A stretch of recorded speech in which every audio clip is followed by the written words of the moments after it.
Hello friends, I'm Aaron Ciotti. Everybody calls me Ciotti. Welcome to Monday Night something or other. We're gonna do some things, hang out, Q&A as always. Maybe we'll do a little work on these glides, and yeah, just generally hang out. Be friends. Shoot the shit. Did I make it weird? I think I made it weird. Hey, here's the, so that's the edit. That's the finished product. You guys did not get the music with it. I'm dropping the link in the chat right now. There's the Vimeo link. Go watch that. Good God. The Hero 11, so I was flying with Rose Hero 11. Really impressed me. So that edit is Hero 11 footage. So what's a Hero 11 cost? 400 bucks? $400 Hero 11 footage mixed with $20,000 Ronin 4D footage.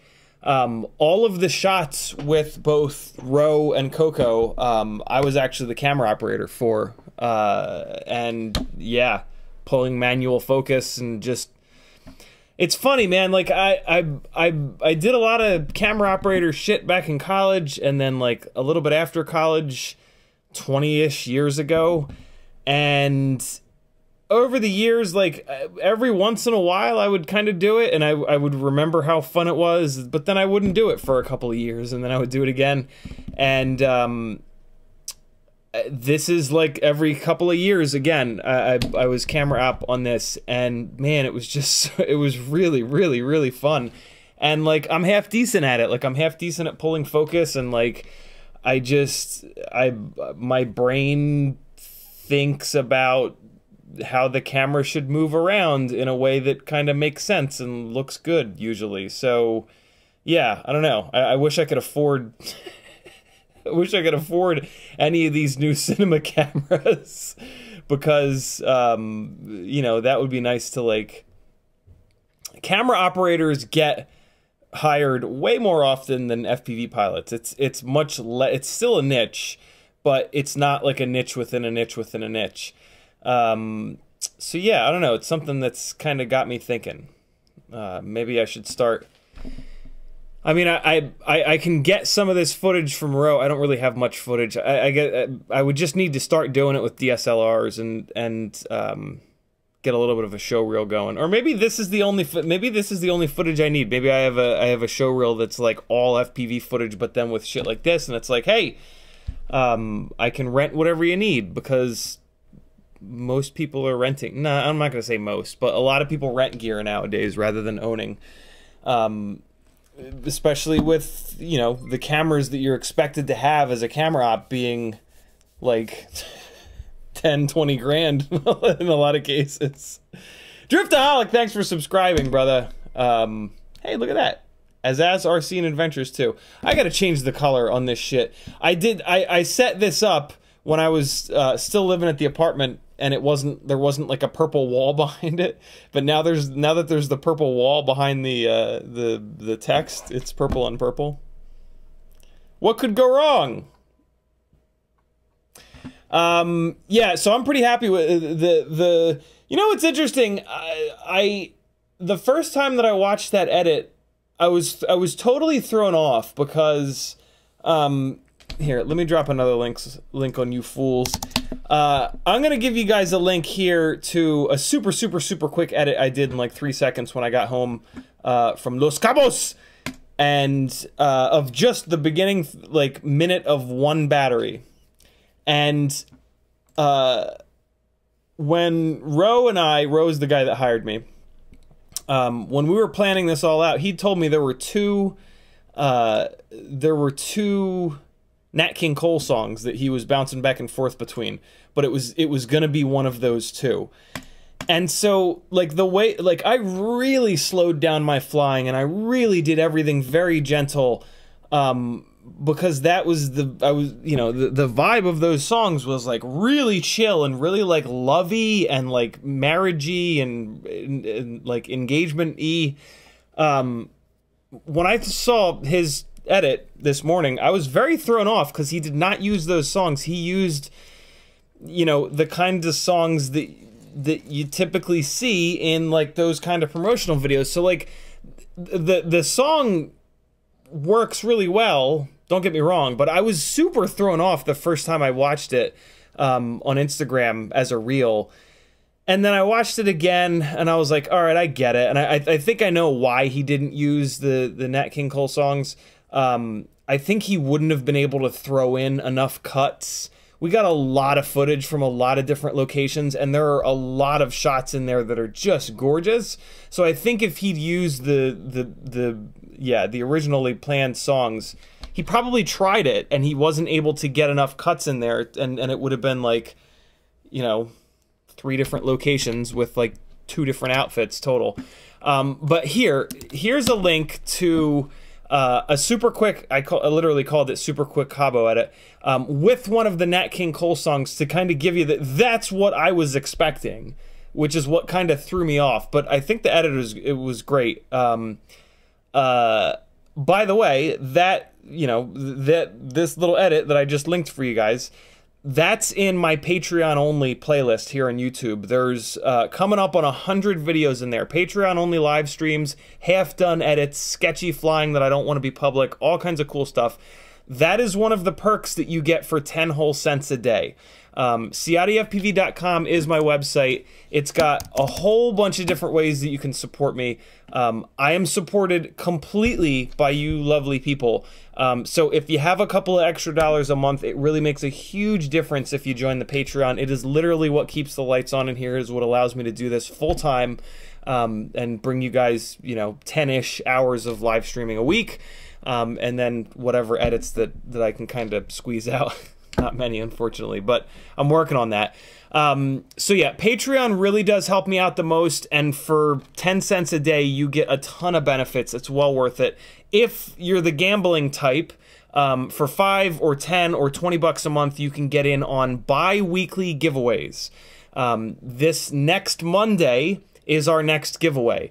And for $5 a month, you're going to get entered in to win Tinywhoop and toothpick parts. For $10 a month, you're going to get entered to win 3-inch micro brushless and Cinewhoop parts. For $20 a month, you're entered to win 5-inch parts. And then 2 Mondays after that, there'll be another set of giveaways. So it's basically twice a month, I do these 3 at a time Patreon giveaways. And if you want to get in on all those giveaways, there's a tier that's $30 a month. It's $1 a day. And that's going to enter you into all 3 of those giveaways every other Monday, which is 6 giveaways a month. Go figure, the folks that are on that tier win quite a lot. When you win, usually you'll pay for your Patreon subscription for like the next couple of months. Hell, sometimes the next 6 months. So yeah, it's pretty cool. A lot of people dig it. I would love to have you over on Patreon. I don't know what the hell's going on, but like every month my Patreon goes down by like $100. So if you like this content and you want to see it continue, quite honestly, I needed everybody's help. I needed everybody to chip in a couple of bucks, and I'll keep going with this. But yeah, it's weird. Patreon has been falling off for the last like 8 months. They changed the way that they process cards. It used to be more automated. I don't know. The Patreon made a change, and then I heard from a bunch of people that they were starting to lose people, and then all of a sudden I started to lose quite a few people. So if you want to be on my Patreon, do me a favor and check to make sure that like they didn't stop automatically billing you or something like that. Because yeah, I don't know what's going on, but I rely on it. It's literally my salary, so I got to shill. Otherwise, I'll have to shill more, and nobody wants that. So, hey, there's a whole bunch of other ways you can support me if Patreon's not your thing. Over on Etsy, I've got some really fun stickers and some random M2 and M3 hardware that might help you with your builds. Some really weird stuff, some hard-to-find stuff. Over on Fiverr, I can help you out with one-on-one sessions. Flight instruction, one-on-one through the simulator. Tuning, if you want to learn how to tune and get your rigs tuned better. And then the thing that I like the most is the build planning. Stop buying components that catch on fire or don't work together well.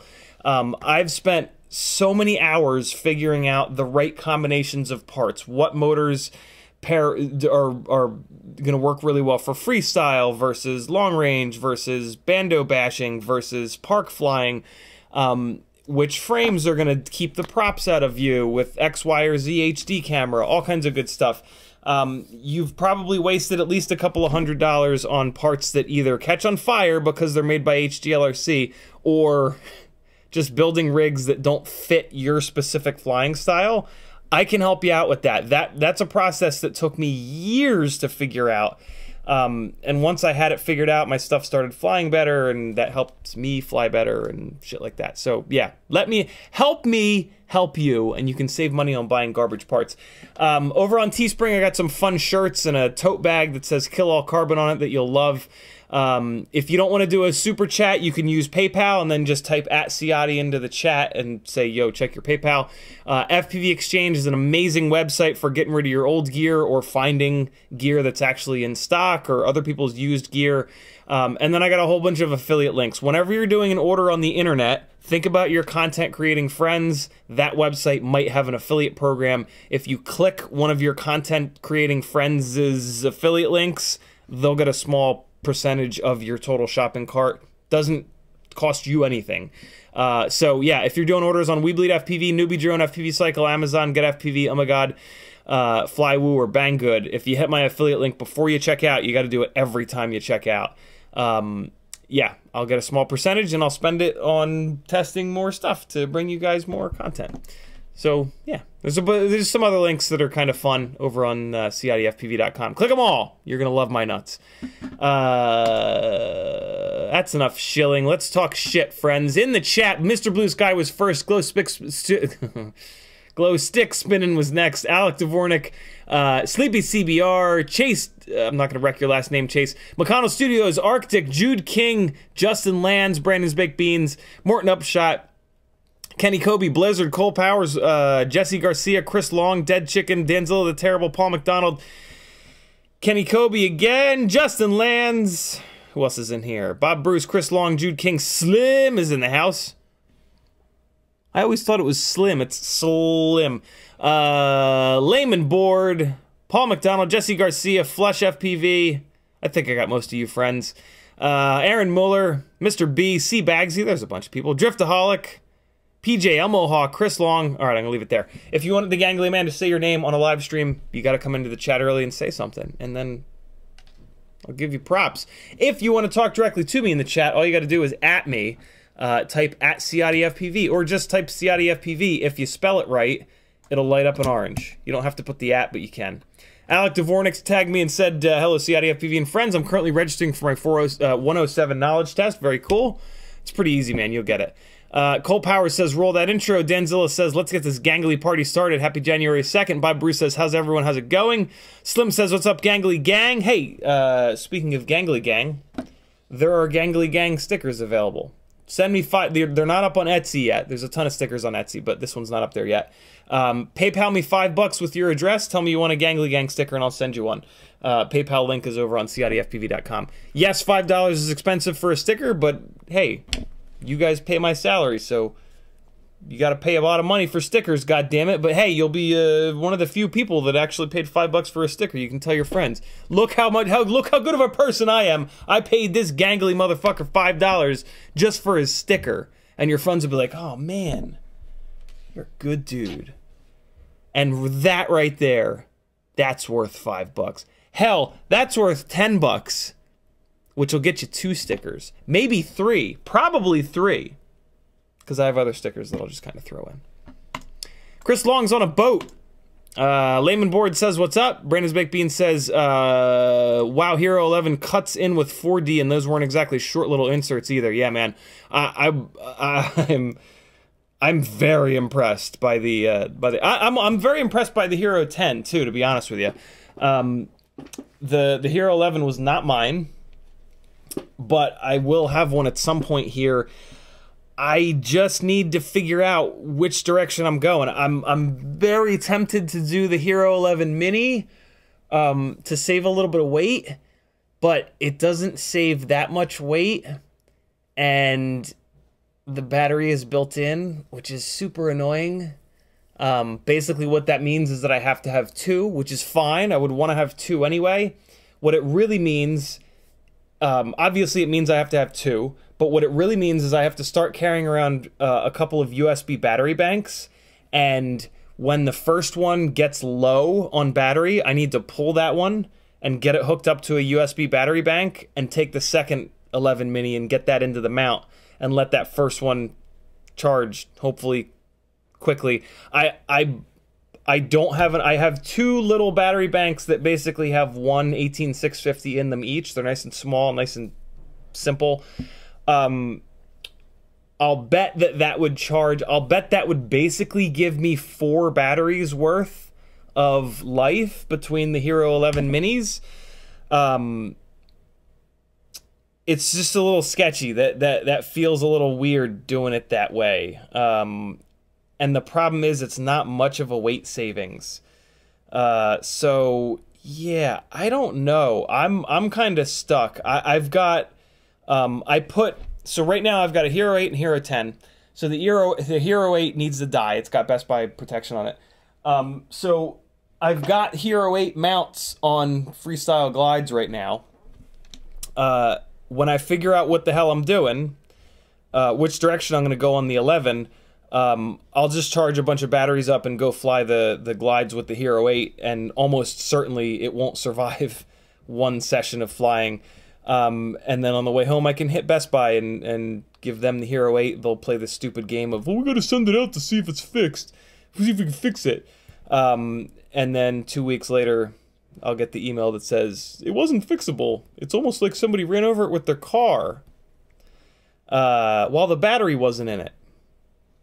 I would never do that, though.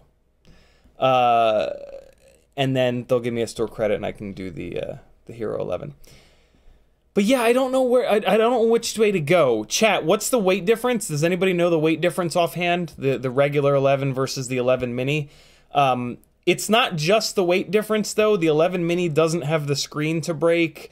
And, like, the 11 mini is gonna be, more durable. Like, almost certainly. You kind of can't get less durable than the Heroes. That's not true. That's not true. The GoPro Heroes are more durable than pretty much anybody else's action cams, but compared to the Session, the Heroes are a joke in terms of durability. But yeah, I can't imagine a world where the 11 mini is not at least a little bit more durable than the regular 11, and that's a big deal. Like on a shoot, if you have a GoPro go down, like, that's not good. Like, you need to have two no matter what, but still, like, if you lose one of them, that's not great, man. That puts you on in this place where it's like, well, fuck, if I kill this other one, I'm done for the day. And then it's this conversation of like, well, do I need 3 GoPros? And that's a bit much.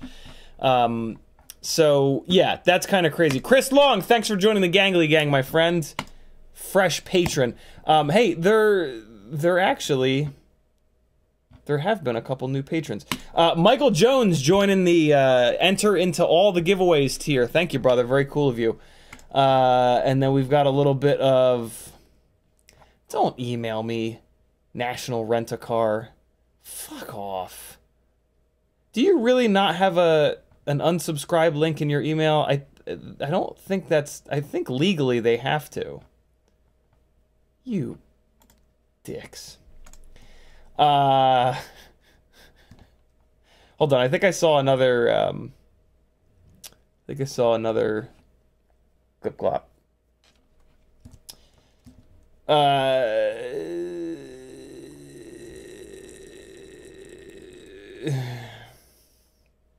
Maybe not.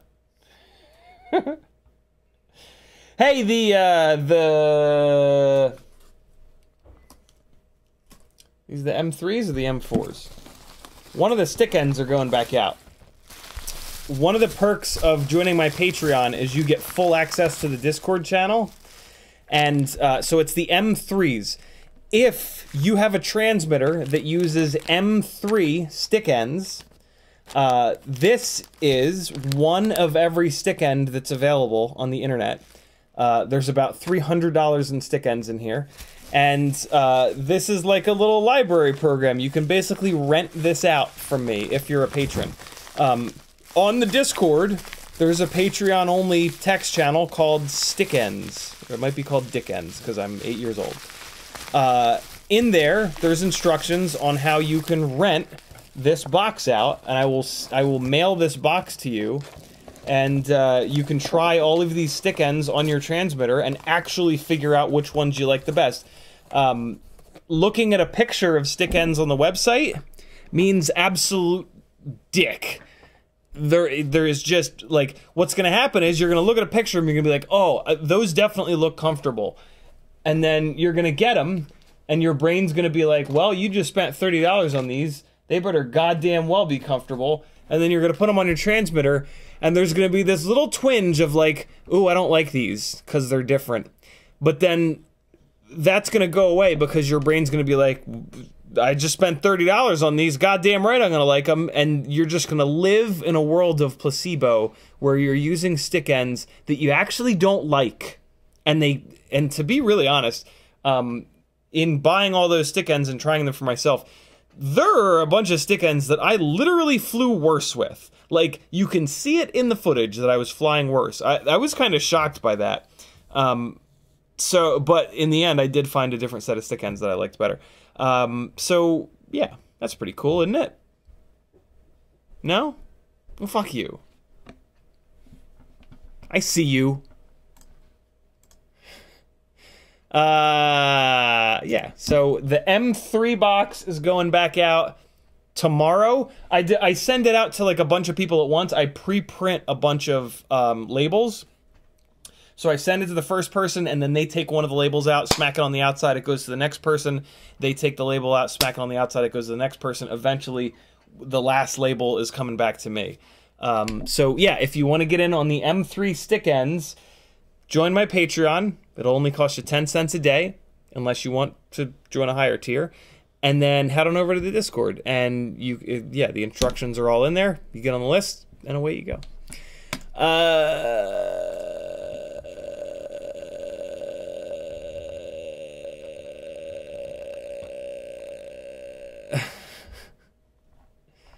I lost my place in chat. I'm trying to find it. Hold on. Aaron Miller says, just wondering your 2S build, why don't you use an XT30 connector and a 2S battery instead of two 2S batteries? Basically, Aaron, these little... So what Aaron's talking about are the tiny lifters, 75 millimeter Tinywhoops that are designed, that I've kind of like engineered to carry an Insta360 Go 2, and the goal with those was to be absolutely as light as humanly possible. And 2 of these little Tinywhoop folded cell 1S 300 mAh batteries is about as light as it gets for in terms of, yeah, getting 2S 300 mAh. There aren't many. There might not be any 2S 300 mAh like XT30 batteries. I think the smallest size is 350 mAh. So yeah, the main answer to your question is weight. I wanted it to be absolutely as light as possible. And they are, all up, they're like 84 grams or something. Like, it's ridiculous. You cannot put an Insta360 Go 2 up in the air for any cheaper or lighter than that. And the lightweight thing is basically about noise. I wanted it to be as quiet as possible so that I can fly it anywhere, including like kind of specifically spots where you're not supposed to be flying, right? So like in the mall or in like Target, or just wild spots that we've never seen footage from because security comes right away and kicks you out if you try to fly a Cinewhoop there. And or you can fly a Tinywhoop there, but the footage looks like a bag of smashed assholes, right? So yeah, that was the main point. The other thing, though, that is really nice about doing it this way is that all my Tinywhoop battery, like, this is just it. I just use all Tinywhoop batteries for Tinywhoops. I can share, and I can, like, I love to try to use the same battery for as many different rigs as possible. Like, with, you know, being, like, the Micro King, I've got rigs of like every different size and every different prop size, and like with ducts, without ducts, and the battery situation is a little absurd. And so if I can run the same battery on a couple of different rigs, it makes a really big difference for me not having to spend twice as much money on having a full set of batteries for the tiny lifters that are 2S 300 mAh XT30. And then a whole other set of batteries for the Tinywhoops, right? I can just have like 12 of these folded cell batteries that I run on the tiny lifters 2 at a time, or the Tinywhoops ripping around the house and shit. So yeah, that was an unexpected kind of benefit. I initially did it for weight reasons, and to be honest, I was worried about runtime. The runtime has not been an issue. Like 2 of these batteries, it gets like 2.5 minutes up, and that's totally fine. It's meant to fly slow.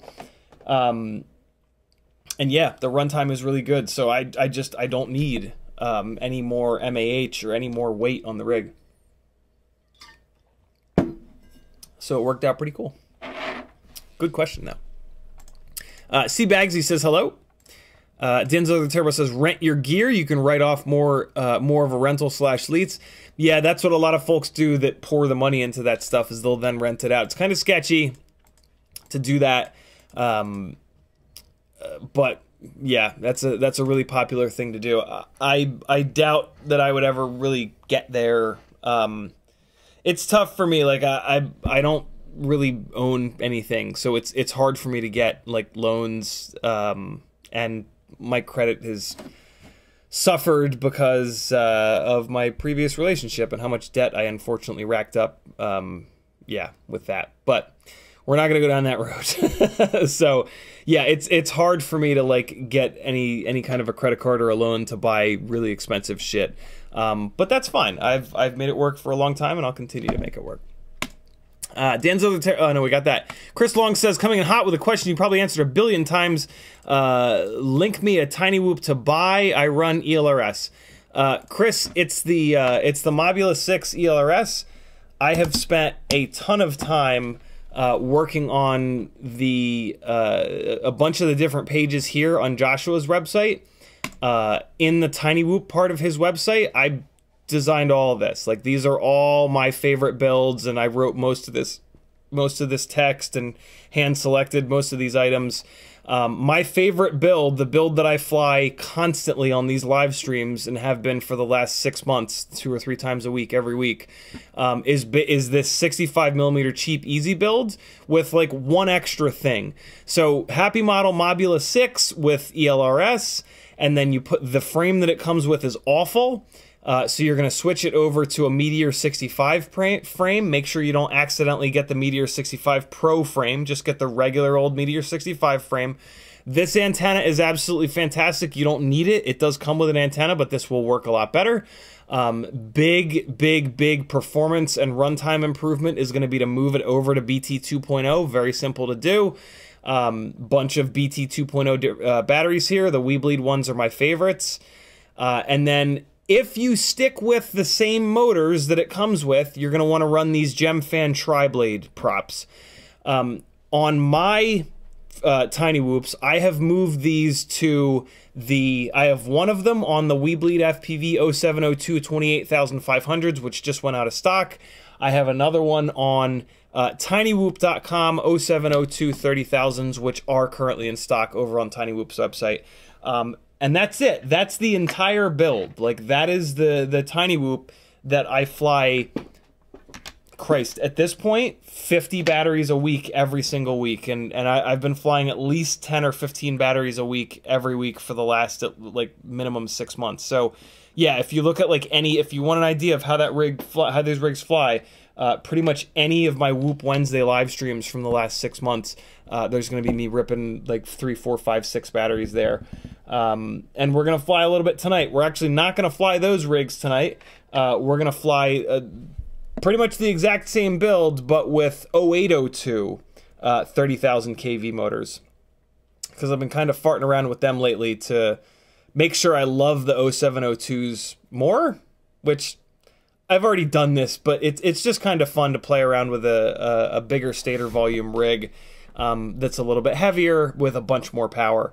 So yeah, this is what we're going to be flying tonight. The difference in flight time is pretty wild between the 0802s and the 0702s. We'll talk about that more later. But so yeah, there you go, brother. That is.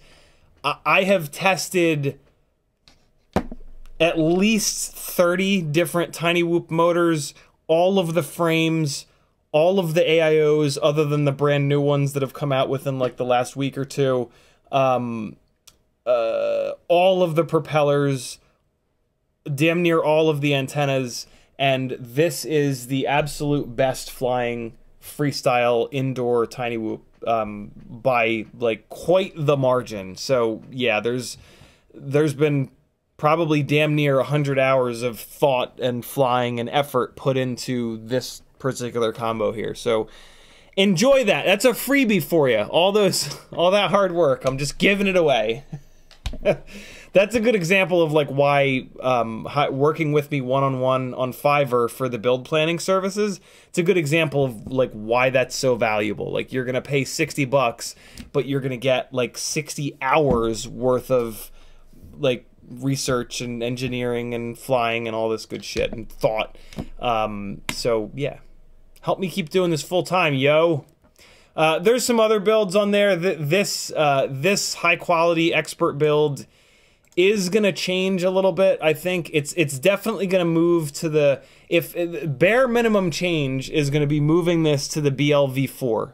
Newbie Drone just put out a V4 version of the Acro B, which it looks like should be significantly better than the V3. So at the bare minimum, this build is gonna change over to the V4. Our meeting where we talk about this website every week is Wednesdays, and I'm gonna bring that up this Wednesday. Maybe, though, maybe this will be removed entirely, and the T-Motor AIO might go in its place. Have any of you guys gotten the T-Motor AIO in yet? I would love to talk to somebody about it. On paper, it looks good. T-Motor makes great stuff. I mean, they don't make it, but they work with companies that make really good quality stuff. So, yeah, these motors are probably going to come off of here, too. The T-Motor board has ELRS built in, so this will be able to come off of here. This will be able to come off of here, which will be nice. So yeah, it'll kind of clean this build up a little bit.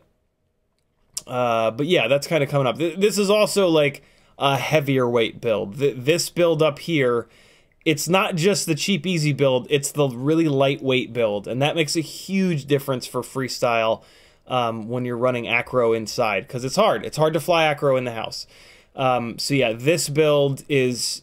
This is not the build that I recommend, to be honest, but this is a... Joshua wanted a higher quality build because happy model quality control is not great.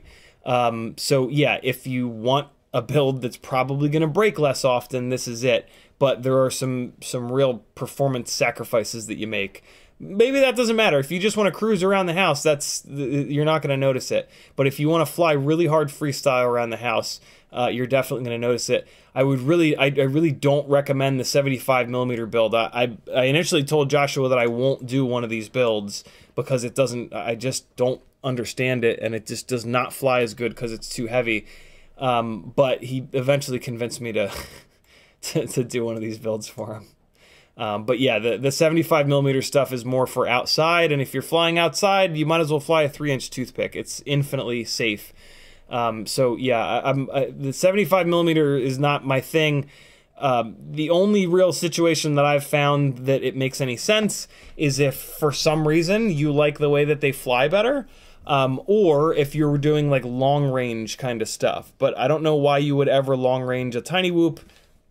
That's what toothpicks are for. But if for some reason you have to have a Tinywhoop and you want to fly far away, the 75mm build is going to make a lot of sense because it can carry a bigger battery. It can carry a 450, 550, even 650 milliamp 1S battery, and that'll get you a lot farther than a 300 milliamp battery. So, yeah, but the cheap and easy 65mm build, that's the one that'll fucking light your hair on fire. It's something else, man. It's really wild.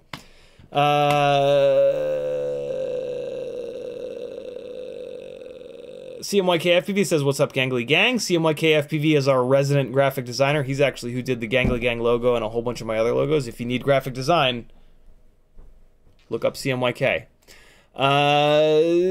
Paul McDonald says, did you have to get some sort of a waiver from the resort or just a verbal okay?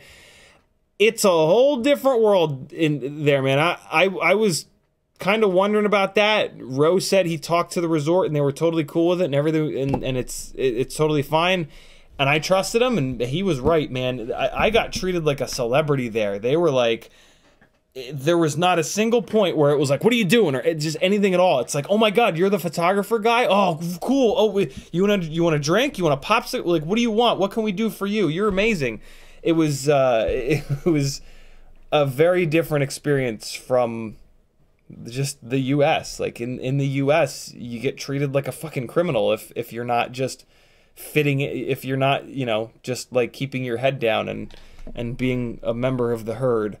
So yeah, it was, they didn't give a shit what I did. They're just like, oh, you want us to move all these tables out of the way? Whatever you need, bro. I'm like, no, I just don't like yell at me. Like, it was a really cool thing. Cole Power says, if you move the text directly up, it'll be purple and red. Good call, my friend. Good call. Somebody that's not subscribed, subscribe to the channel. Because I'm going to move this right now. It's Streamlabs and... no. So it's Streamlabs. I'm going to try to shift it up just the right amount. That might be the right amount. Somebody that's not subscribed to the channel, subscribe right now.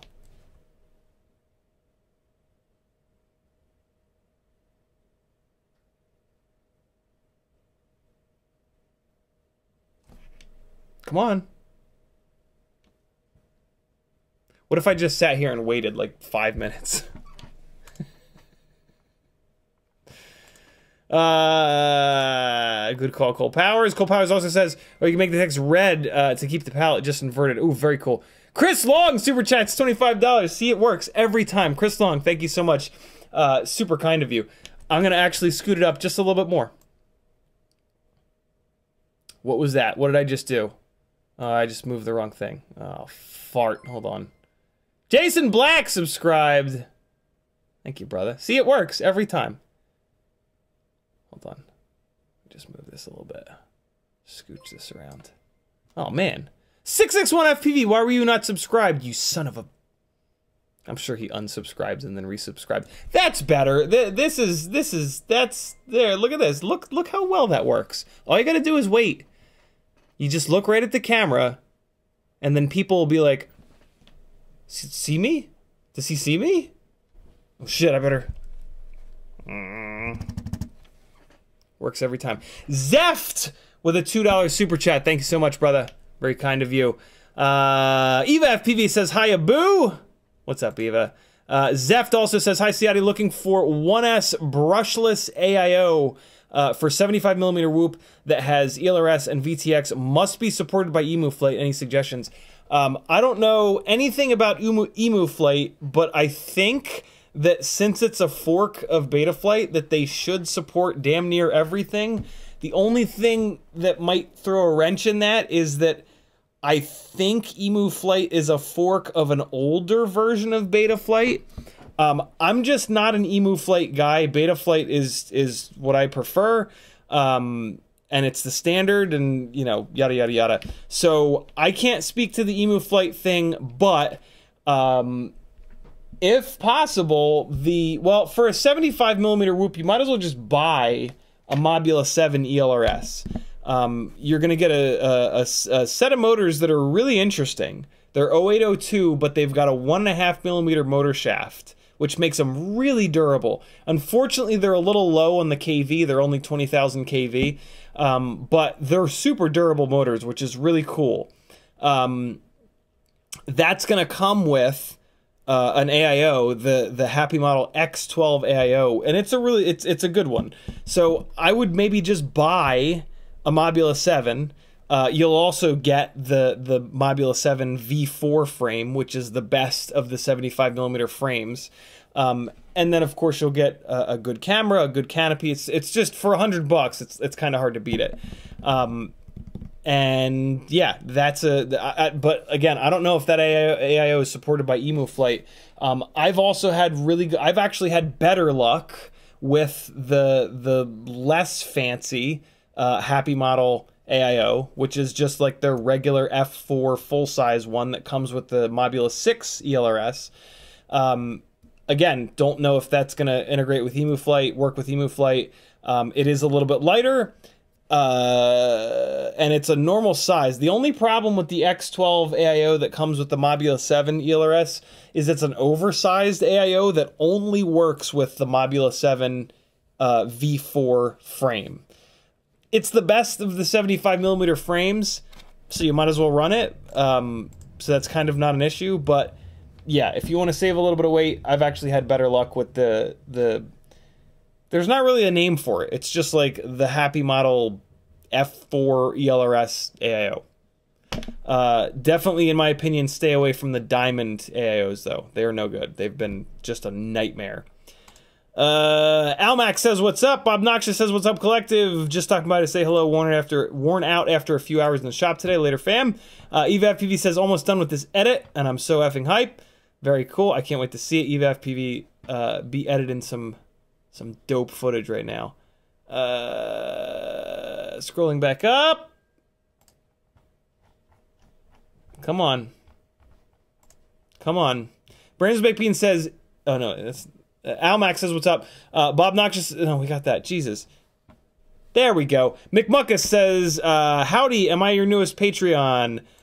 You might be, McMuckus. Thanks for joining the Gangly Gang, my friend.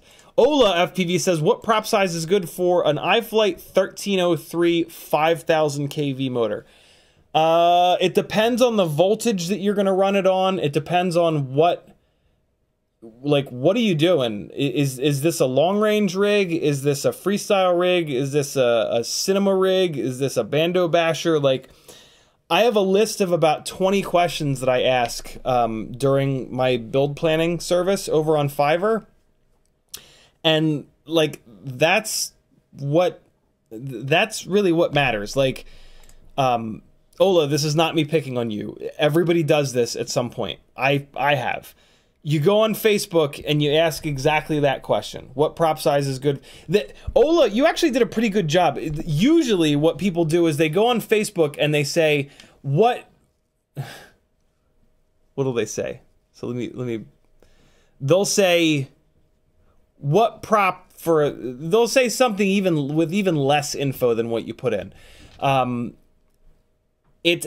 then just strangers on Facebook, some of them, most of them have only flown 4 batteries in their entire life, will answer with whatever the current propeller that they're running is, which is not the best propeller. Some of them have never tried another propeller. And the problem is on both sides, actually. When you ask a question, you have to put a ton more info in it if you expect to get an answer with any actual validity or an answer that's dialed in for you. The main part of the problem, though, is that the people answering the question, A, they don't know shit about shit, but B, they shouldn't be answering the question because they don't know the rest. Like, their answer should be to ask you what the rig is, what you're going to be doing with the rig is, who your favorite pilots are, how often you fly, what batteries you fly, where you fly, how often you crash, what you usually crash into. Basically the list of questions that I ask everybody that hires me for build planning. Because that's the only way to give an actual answer to that question. So, like, yeah, Ola, I swear to God, I'm not picking on you. I'm really glad that you asked the question in exactly this way, because, like I said, we've all done this. We've all just, like, we get a motor, we're so excited, we just hop on Facebook and we just, you know, what's the best setup for this motor? And there's no answer to that. And anybody that is giving you an answer, the reason why I'm going on this rant is that anybody that it gives you an answer to that question doesn't know anything. Anybody that actually knows anything is going to give you the answer that I'm giving you, because they actually give a shit about you and wanting to actually get you into a propeller that's going to not only work with that motor, because all propellers that are T-mount will work with that motor, right? So somebody could answer that question with 1.6-inch quad blade Gemfan propeller, and they wouldn't be wrong, because that's a propeller that will work on that motor. There are 100 propellers that'll work on that motor, right? So yeah, I hope you don't take this as me picking on you. I'm not doing that at all. I just want to I try to go over this as often as possible to educate as many people as I can on how to ask questions in the right way, and also, but more importantly, how to protect themselves from the unbelievable amount of bad info that you will get asking questions on Facebook. You really need to remember that most people on Facebook, I don't know how else to say it, are not good pilots, and they're not good engineers, and they're not good at picking parts that work together properly. I know that sounds awful, but that's just the fucking truth. Like, most people, the best thing that they've ever flown is just whatever the hell they bought most recently. most people have not done blind testing. They've not bought every single motor in a class. They've not bought every single propeller that'll work on X, Y, or Z motor. And they've not like put the time or effort into actually testing those to really figure out which one is better for a specific scenario. And it's hard, even if you put the time and the effort into doing that. You have to be a really good pilot to get around the placebo. It is very hard to tell the difference between how our components fly, and the only way that you'll ever see that is with a proper blind test. Find another local pilot and explain to him that you're trying to test this propeller against that propeller, and have them do a proper blind test where you're blind, where you can just leave your goggles on, and they put, the problem is the different color on the propellers. Like, it's hard, it's actually kind of hard to do a proper blind test, but you probably know what a blind test is. When you do a proper blind test, you will find in most cases that your success ratio is about 50-50, trying to figure out whether or not that person has changed the thing that you're testing or not changed the thing. That's the first thing you have to do with a blind test. You can't go down, you can't immediately go into, oh, I know which propeller this is the one that's that. You have to break it down even simpler than that, and the only thing you want to think of is this the same or different? And then you come back and you land, and they're going to do the thing, and they're going to unplug the battery, plug it back in. Maybe they switch the battery, maybe they don't. Maybe they're going to switch the propellers, maybe they're going to switch the motors, maybe they're going to switch the quad, and then they plug it back in, you put it back up in the air, and all you need to try to figure out is it the same exact thing, or is it different? And you will find that you're going to be 50-50, unfortunately. It's fucking maddening. And when you're 50-50, that's not a good thing. When you're 50-50, that means you can't tell. Like, you have to be able to pick it out 80 or 90% of the time in order for your testing to be in any way meaningful.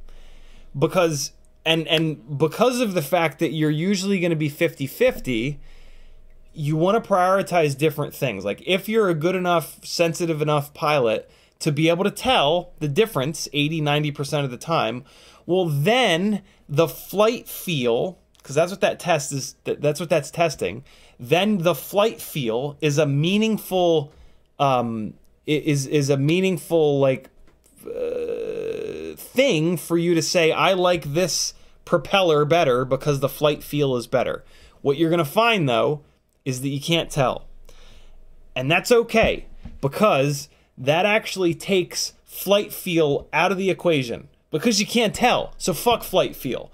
So run the propeller that has the longest run time, or crashes the best, or is your favorite color, or sounds the coolest. Right? If you can't tell, then it doesn't matter. And there are other things, and this is, you know, all these other things are also why it's hard to kind of answer these questions. So, but I will give you some sort of an answer. From the way that you asked the question, the answer I'm going to give you is my favorite. So if I was to build a freestyle rig, I don't know if that's what you actually have, but this is the only way I can answer the question. If I had a freestyle rig, the problem is like the weight. Like, I don't know what it weighs. If it's a 100-gram freestyle rig, I'm going to have to suggest a completely different propeller than a 200-gram freestyle rig. So if you're on a 1303 motor, hopefully your all-up weight is around 200 grams, all up. I'm going to make an assumption that you're on 4S. That's what I would run on a 5000 kV 1303. So if you're on 4S, if your all-up weight is around 200 grams, my preferred, if you're building a freestyle rig that's going to get crashed a lot, because that's how I fly, my preferred propeller would be the Emax Avan Rush. That's a 2.5-inch tri-blade. It's a brilliant propeller. If if your rig doesn't have that all up weight, if you're not on 4S, if you're not flying freestyle, if you're not crashing all the time, that's a meaningless, that's not the best propeller for you. But if you are, there you go. If you want more runtime, you want to go up to a 3-inch propeller, and it's going to have to be a biblade. If you want more grip for racing, you want a 4 or 5 blade propeller, maybe even go down to 2-inch. If you're on 3S, you want a more pitchy propeller. See what I mean? Thanks for asking that question, Ola. I swear to God, I do not mean to pick on you. If you feel that way, I apologize. This is an important thing, and the reason why it's important is because you can waste a lot of money and time buying stuff from dumbass recommendations from people that don't know what the hell they're talking about. And that is, unfortunately, most people on Facebook. Sorry, but it is. So, yeah. We all need to, work to ask better questions and give better answers. Stop. When somebody asks a question that's a little too open-ended, don't answer it. Tag them and say, hey, man, the only way to give you a proper answer is if you also tell us bing, bing, bing, bing, bing, bing, bing. And they probably won't, because there'll be 80 other people that just give a random answer, and it's like, oh, cool, the easy button, great, short-form content, awesome, what could go wrong? Oh, I wasted my money. That's why long-form content is the way. Short-form content wastes a lot of money and time, because you don't get the full, you don't get any info. You get, like, this much info. Chase says, for my 1S ELRS board on ESC configuration, I've noticed motor 3 isn't there anymore. Saw reflashing them will fix it, but didn't anybody know of this randomly happening on 1S ELRS AIO? If you reflash it, well, so you also need to reflash BL Heli. So you might as well go to BlueJay at this point. So yeah, go to esc-configurator.com, reflash BlueJay on there, and there's a better chance of that bringing the ESC channel back than reinstalling Betaflight. But yeah, I mean, it's kind of all you can do. If you reflash BlueJay and you reinstall Betaflight and it still doesn't come back, the AIO is broken. Like, something happened and it's just broken, because there's nothing else you can do. Like, you can't go into the CLI and type bring motor 3 back. It unfortunately doesn't work that way. So yeah, Bacano Studio says, I built a few Mini 11 mounts for the Cinesplorer. We'll send you one if you end up that way. Thank you, brother. Very cool of you. Brain 3D. I'm actually sponsored by Brain 3D. Their sponsorship deal is that you just tell them what you want and they print it and send it to you for free. But I love having different mounts, because there are different things about different mounts that I like. And Brian from Brain 3D is a super open-minded dude. And I've come to him a bunch of times already and said, like, hey man, your mount is awesome, but there's this one cool thing on this other mount that I really dig. Any chance you can incorporate that in the future on your mounts, or just for a one-off for me? And Brian is almost always like, hell yeah, dude, that sounds really good. This is actually an example of that. This is a Cinesplorer mount where I asked them to set the GoPro farther back to pull the center of gravity in a little bit. The one big problem with Cinesplorers, with Cinewhoops rather, is that they put the heavy-ass GoPro Hero all the way up on the nose so that you don't get any props in view. Well, a lot of times, even with a low up tilt, this is 10-degree up tilt, a lot of times you can pull it back a little bit and still not get ducts in view. Especially on like 20 degrees and 30 degrees up tilt, you can really start to pull the mounts back. And Brian was like, hell yeah, man. So he made this custom for me, and then we actually did. This one is actually set back a little bit too far, so then we dialed it in. He made me another one. Yeah, Brain 3D is the jam. If you order from them, drop in your notes that CiottiFPV sent you, and they'll know that I'm a good sponsor, man. Although Brian and I have become kind of sort of friends over the years. I've been messaging back and forth with him on Facebook for probably 4 years now. So yeah, he's a really good dude. Jason Black says, just watch the edit. Solid flying and awesome groundwork. Thank you, brother. EVFPV says, it's a fair bit of weight. 40 gram difference. Okay. I didn't realize it was 40 grams. I thought it was like 20-something grams. Yeah, 40 grams is a lot. 40 grams is too much to ignore. And realistically, with 2 USB battery banks, almost certainly can make 2 Hero 11 minis work. Because, like, we don't... You know, like to run a Hero battery all the way down, you're talking about like probably at least 30 minutes of flying, because you're coming down, you're turning it off, you're changing batteries, you're talking about shit, you're reviewing it real quick. So and yeah, that should be enough time for the other one to come back up, and then you just swap them out and away you go. So that's yeah, it's going to be an 11 mini for sure. EVFPV says the mount for the mini is lighter too. A really good point. It is, because it's smaller. Brandon's Baked Beans dropping the Patreon link. Thank you, homie. Danzel the Terrible says, no, don't rent out your gear. Rent gear you need for gigs rather than buy it. That way you always have the latest greatest, and the tax break is better. Yeah, that's what I see more often than not, and that's the direction that I would go. It's yeah, the people buying this stuff and then renting it out has always been, it's always felt very sketchy to me, but I see it a lot.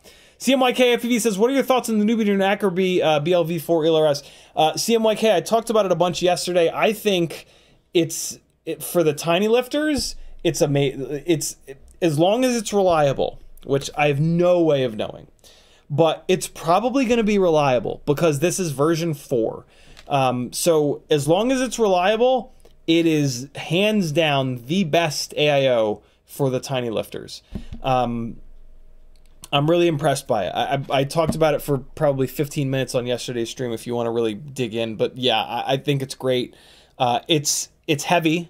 It's as heavy as the T-Motor AIO. So for an indoor freestyle Tinywhoop, it's probably not the one, because it's like almost, I think it's almost a full gram heavier than the Happy Model ELRS AIO. And that's just too much. A full gram, like, you can absolutely feel that, and that's absolutely going to make the rig slide more. That's, you know, on a 20 gram rig, to add 1 gram, that's a 5% weight increase. So on a 600 gram freestyle rig, that's the same as adding 30 grams. So that's the same as going from like a GoPro Session to a GoPro Hero. And that is an absolutely noticeable change. So yeah, an extra gram for the AIO just for a little bit of extra durability, that ain't worth it for me, especially because these Happy Model 1S ELRS AIOs have been really durable. So yeah, it's like an extra gram for like potentially nothing, which yeah, can't have that. And I mean, it might not even be more durable. I bet you it is, but it might not be. And there are other drawbacks to the newbie drone stuff, unfortunately. The main one being they use their own OSD chip, so you can't get regular Betaflight updates. You have to wait for newbie drone to make their own hex of the latest, greatest Betaflight, and that tends to take them a couple of months. And there's always been some strangeness with the rates on my newbie drone AIOs. The rates just don't feel quite right. You kind of get used to them, but for like freestyle work, I've never, whenever I've flown the newbie drone boards on freestyle rigs, I crash a lot. And I think there's some strangeness with the rates that might be to blame for that, but I've never heard anybody else mention it. But like, I don't know, man. It makes me feel like I'm an actual crazy person, but I swear to God, there's something off about the actual rates on the newbie drone boards. With the tiny lifters, it doesn't bother me because I'm not flying them freestyle. I'm flying them cinematic. I'm flying them smooth. And yeah, the rates are still nice and soft. It's just like something in the middle of the stick travel just doesn't feel quite right. And on the tiny lifters, I'm never in the middle of the stick travel. I'm always in the center. But freestyle, yeah, you spend a lot of time in the middle. So, but yeah, I'm really excited for it. If I can figure out a reason to, if I can justify buying one, I will. At the moment, I can't, though. I don't really have any justification to buy one of those things. I also have no need for the entire rig, and you can't buy just the AIO right now. So that's kind of annoying. Morton Upshot says, what's wrong with the Mobula 6 frame? What makes the Meteor a better frame? The Mobula 6 frame will break on your first or second battery. It's just impossibly fragile. And then the Meteor frame is kind of indestructible. Like, it's absolutely outrageous how much punishment you can put into a Meteor 65 frame, and it just smiles and laughs. It's really, it's extraordinary. It's the best thing that Beta FPV makes by a fucking long margin. Paul McDonald says, man, if I were that resort and saw your footage, I would ask you back for a promo for the resort. Yeah, I'm going to be doing an edit with the resort footage, and I'm going to get in touch with the resort and say, hey, I was there with Ro. I would love to come back and get some more footage for you guys so that you can have either Ro or another editor make you guys a promo. I'm sure it would do really well on your social channels, blah, blah, blah, blah, blah, blah, blah, blah, blah. All you got to do is fly me out and put me in one of your beautiful rooms, and I'll do all the flying for a discounted rate, yo. Chris Long with a $25 super chat. Thanks again, brother. He says, 20 for the freebie Whoop build info, and can I get a sticker? My mailing is on Patreon. Thanks. You certainly can, Chris Long. I'm going to take one of these Gangly Gang stickers and write Chris Long on the back, and then I'm going to mail it to you. Thank you, brother. Very cool of you. There you go. You're in the little queue of stickers. I got a bunch of shipping to do. I think I'm going to get caught up on shipping tomorrow. I think tomorrow is going to be shipping day. I try to batch it out and do it all at once. Paul McDonald says, the only guy with 100% sub viewership. LMA. Boondock Slayer sub, or Striker. Slayer? What? Boondock Striker sub. Thank you, brother. Welcome to the gangliest of gangs. Although technically to get in the gangly gang, you got to join Patreon, but subscriptions are amazing too. I appreciate you guys. 661 says, I got here late. Did you talk about Ken Block already? I did not. What happened with Ken Block?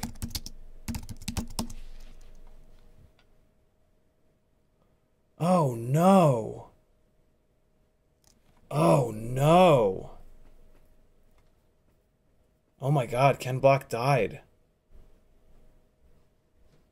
Oh man. Oh man, that's... I've never been a big fan, but oh Jesus, that's awful. Snowmobile accident. Oh my god, fuck. 55 years old. Yikes. Oh, that's sad, man. Motorsports is not nearly as dangerous as it seems to people on the outside. Like people think that like motorsports is like some kind of an extreme sport, and it's not. Snowmobiling is a lot closer to an extreme sport, right? It's like motorcycle, right? Motorcycling, and you don't have a cage around you. You're not strapped into a protective cage. But when people die in the motorsports community, it's a wake-up call. Like, even though this happened during even though this was a snowmobiling accident, it is still a little dangerous. Like, you're still strapping yourself into something with a fuel tank, with a bunch of gas. And if it really goes wrong in all the perfectly wrong ways, like, yeah, you can get hurt or killed. And like, you forget that because not many people die in the world of motorsports, but they do. Like, people in motorsports die way more often than like football players or like baseball players, right? And so when people are lost in that community, it's it hurts, man. It fucking hurts. Like, it used to be a blood sport, man. Like, back before Senna died and Jackie Stewart got really serious about safety precautions in that universe, it was nuts. I mean, like, it was, motorsport was literally considered like a blood sport. People would die all the time. But yeah, a lot of effort after Senna, Ayrton Senna, was put into, they'd already been, Jackie Stewart had already been pushing pretty hard, but after Senna, it really became a big thing. He was the biggest, arguably the biggest name that has ever been lost in motorsport. Ken Block is a pretty big fucking name in motorsport. Man. Yeah. Like I said, I was never a huge fan of his or anything. It's impossible to deny though what he's done for. So for those of you that don't know, Ken Block was a rally driver, rally car driver, who really kicked off the. Did he kick off Hoonigan Industries? He might have been one of the original people with Hoonigan, but he's who did all of the Gymkhana stuff, and it is impossible to ignore the impact that that's had. I mean, that's some of the best car-related content that's ever been created, whether you like drifting or not. I mean, that's just a fact. And yeah, man, that's a big loss. Jesus. Wow, Jesus. And he's got like a really cool family, and he's got a daughter that just got into motorsport, and wow, man, that's just awful. That is just fucking awful. Damn. Hell of a driver. Always seemed to be a really cool person. Wow, that's rough. That's fucking rough. All right, we got to move on though. McMuckus says changed motor 4, but can't get it to spin the right direction on Betaflight. Reverse spins it the same way. Never had this happen before. Happy model F4 Weebly Bleeders. Thanks, dude. That is super weird.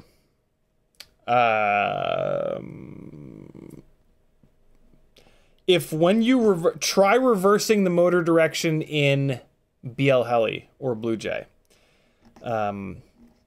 if the motor refuses, if you try everything and it refuses to spin the right direction, you can try moving the motor wires, but I feel like at that point there's a bigger problem. I feel like there's a FET that might be going, but yeah,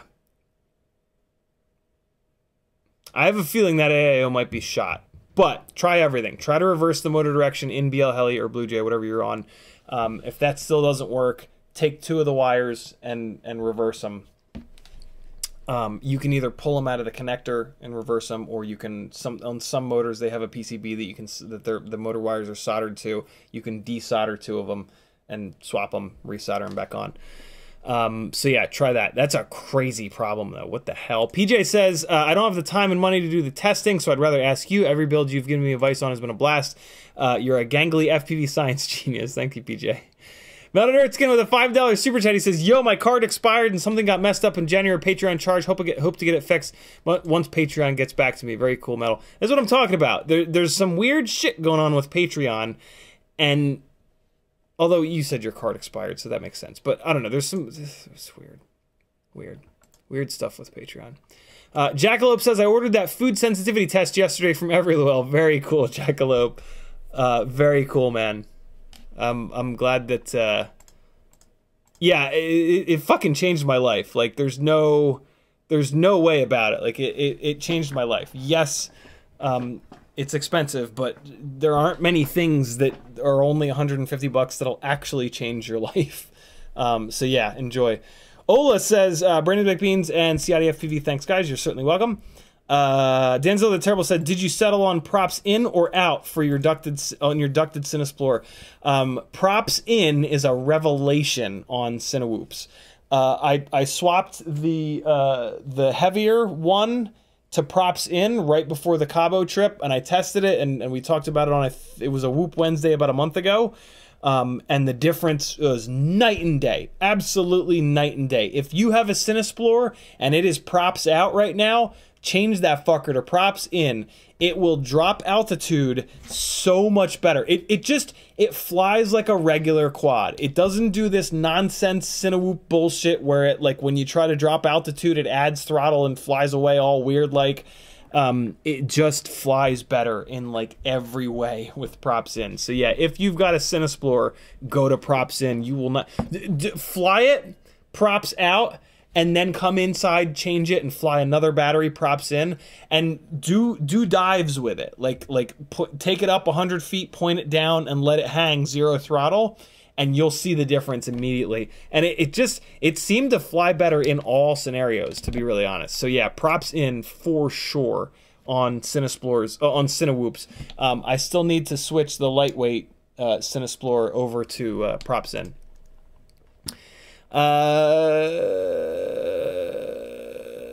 Macamo Studios says, sent bottle colors via Instagram DM. What's the best choice for first?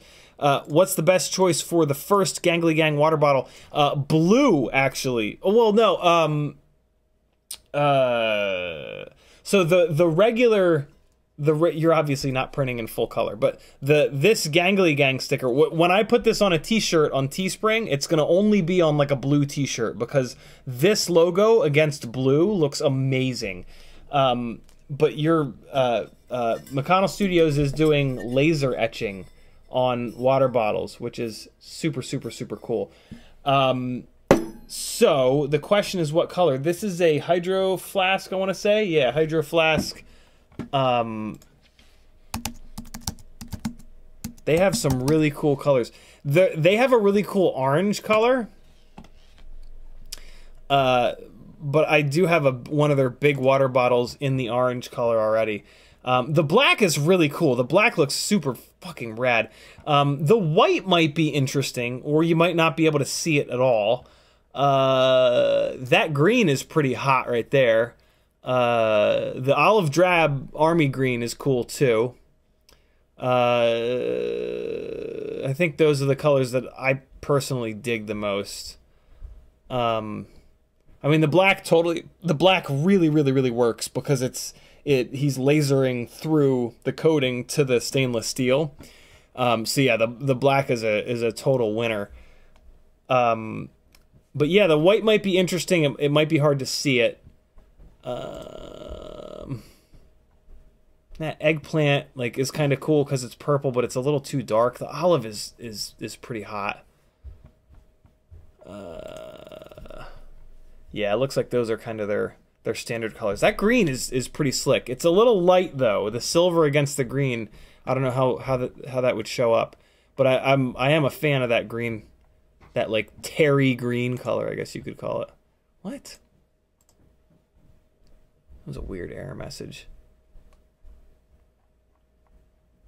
Yeah, I used to have a white Hydro Flask, and it's such like a clean white color, but I left it at a gig actually, and they messaged me to come get it. They brought it back to their office, and it's probably still there with my sticker on it. But I lost the text message, and I got really busy, and I forgot to go get it. All right. What's next, friends? Man, I can't believe that Ken Block died.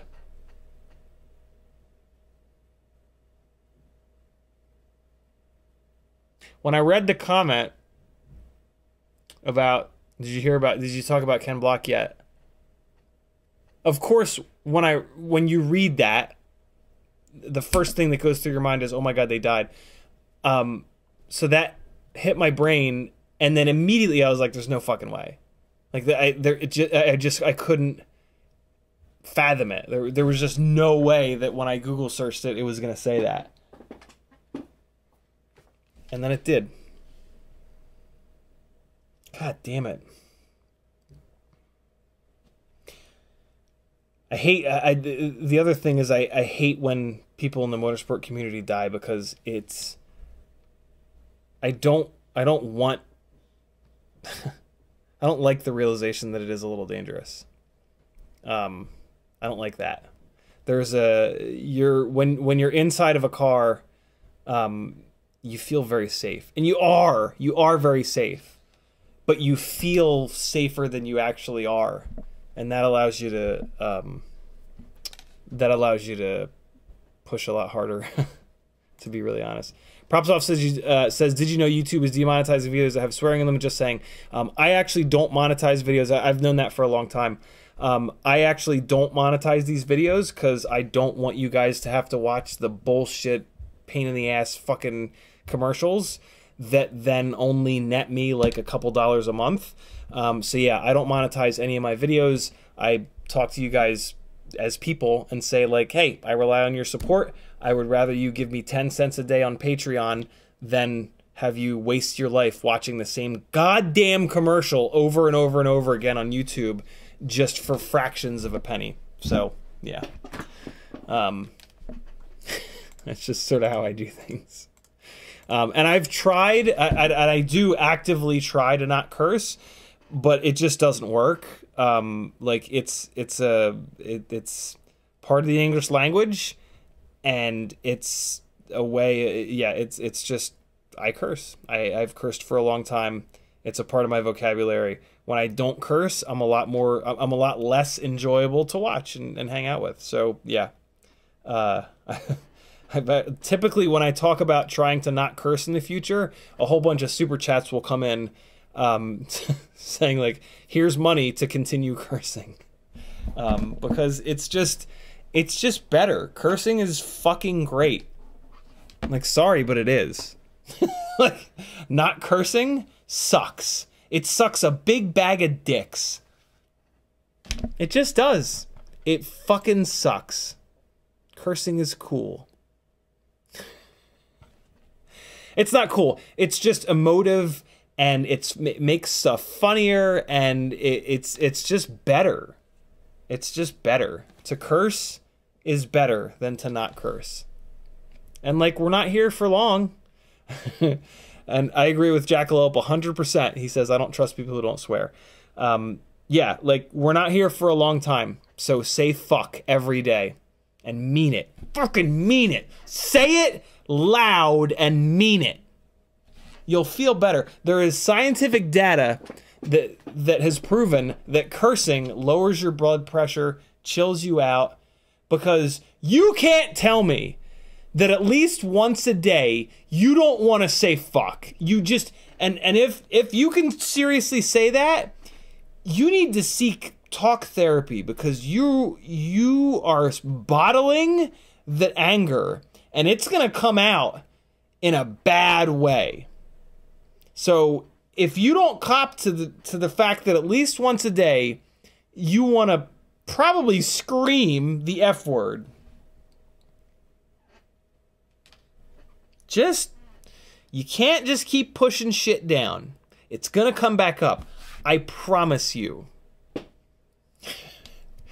I've been through years and years and years and years and years and years of talk therapy and psychotherapy, and yeah, can't push shit down, man. And we live in a world where at least once a day something will happen that will deserve a fuck. Marcel Alfax says, yeah, my Patreon booted me off too. I'll get back on mid-January. Very cool. Thank you, Marcel. Mikano Studios says, check your Instagram DMs for everyone. I can get labeled. Awesome. Also shared what white looks like. Ooh, very cool. CMYKFPV says, what 5-inch motors are you running now? I picked up a Hyperlight Glide. I'm still on the F40 Pro 4s. The T-Motor F40 Pro 4s in 1950 fucking KV. are sorry, I had to. Are still my favorites. They're the lightest that are still durable, and they make the right amount of power, and yeah, they're not $30 a motor like Steels. They're like 25 or 26, which is still a lot of money, but they are much more durable than the Eco motors because they have the stronger titanium motor shaft versus the Eco motors that have stainless steel motor shafts, yada, yada, yada, yada. Chase says, I have 75mm rig on TKS rocket frame running 2S for outdoor light 2S freestyle. Should I go with Tattoo 300 2S or Nitro Nectar 2S? That's an easy... Oh. Tattoo 300 2S. If you're running the Tinywhoop style batteries, that's an easy decision. The Tattoo 300s are BT 2.0. The Nitro Nectar 300s are PH 2.0. And the BT 2.0 is miles better. If you're talking about batteries that are on XT30s or GNB27, buy them both and see which one you like better. I actually don't know, and yeah, you're gonna go through a lot of batteries anyway, so I would get like 2 of each and yeah, see which ones you like better. I don't have any experience with either one of those batteries. Although the Nitro Nectar 2S 300 mAh battery is more than likely just 2 of these folded cell Tinywhoop batteries together. You know what? Both of those are probably the exact same thing, because I don't know of a cell other than the Tinywhoop cells that are 300 mAh. And Tattoo's BT 2.0 Tinywhoop battery is the same exact, is manufactured from the same battery company that makes the Nitro Nectar battery. So those two are probably the exact same battery, Chase. If they're not, they're probably both really good anyway. So yeah, I don't think you can go wrong with either, even if they're not the same thing. Monitor says cursing is fucking great. CiottiFPV 2023. B-Man says, oof, so much better. What's up, y'all? Kevin Sumner says, not cursing is serenity now, in my opinion. Gotta get pissed sometimes. Yeah, you gotta let it out, man. You gotta let it out. Gotta let it out. Don't keep it in. Let it out. Scream it into a pillow. Do whatever it takes. Gotta let it out. We're not here for long, man. We're not here for long. Curse while you're here. You could be gone tomorrow. You could be gone tomorrow. Curse, yo. Live hard. Do scary stuff. Get stuff wrong. Fail. Push yourself, push the people around you, bring them with you, lift people up. Come on. Let's live this shit, man. Live it while you're here. Serenity now. Meditate, do yoga. Come on. Jesus Christ, it's 11:30. What were we supposed to do tonight? Work on the rigs? I don't feel like doing that. Let's fly Tinywhoops. What do you guys want to see? Me work on the glides or Tinywhoops? Type glide if you want to see me work on the glide. Type whoop if you want to see me fly Tinywhoop. I'll do, as always, I will do what you guys want. Unless I don't want to do it, then I'll do what I want. We're gonna fly at least one battery while I'm waiting for you guys to tell me what you want to see me do. On the Ultimate Freestyle Tinywhoop on a different motor than what you're used to seeing me fly. This is the Tinywhoop.com EX0802. This is the lighter weight, more fragile 0802 in 30,000 kV with Gemfan biblades on it. I can show this rig. I'm used to like not showing the rig with the clear frame because it had those Gemfan prototype props I was testing on it. But yeah, now I can show you guys the rigs that I'm flying again.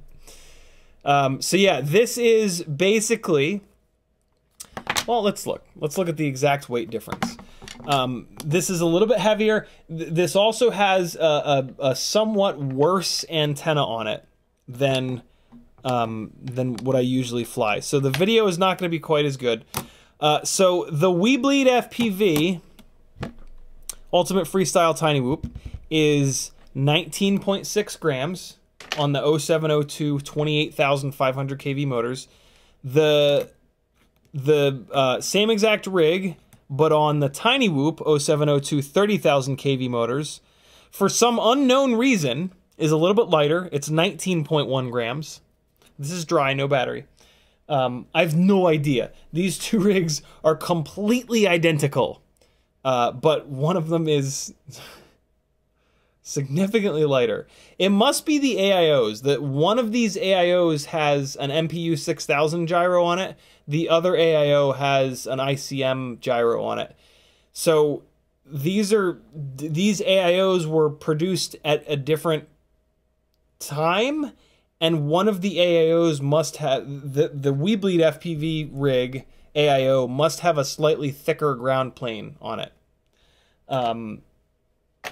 The rig that I'm going to be flying tonight, though, is on the EX0802s, and it is 20.5 grams. So, 661 says, man, that's heavy.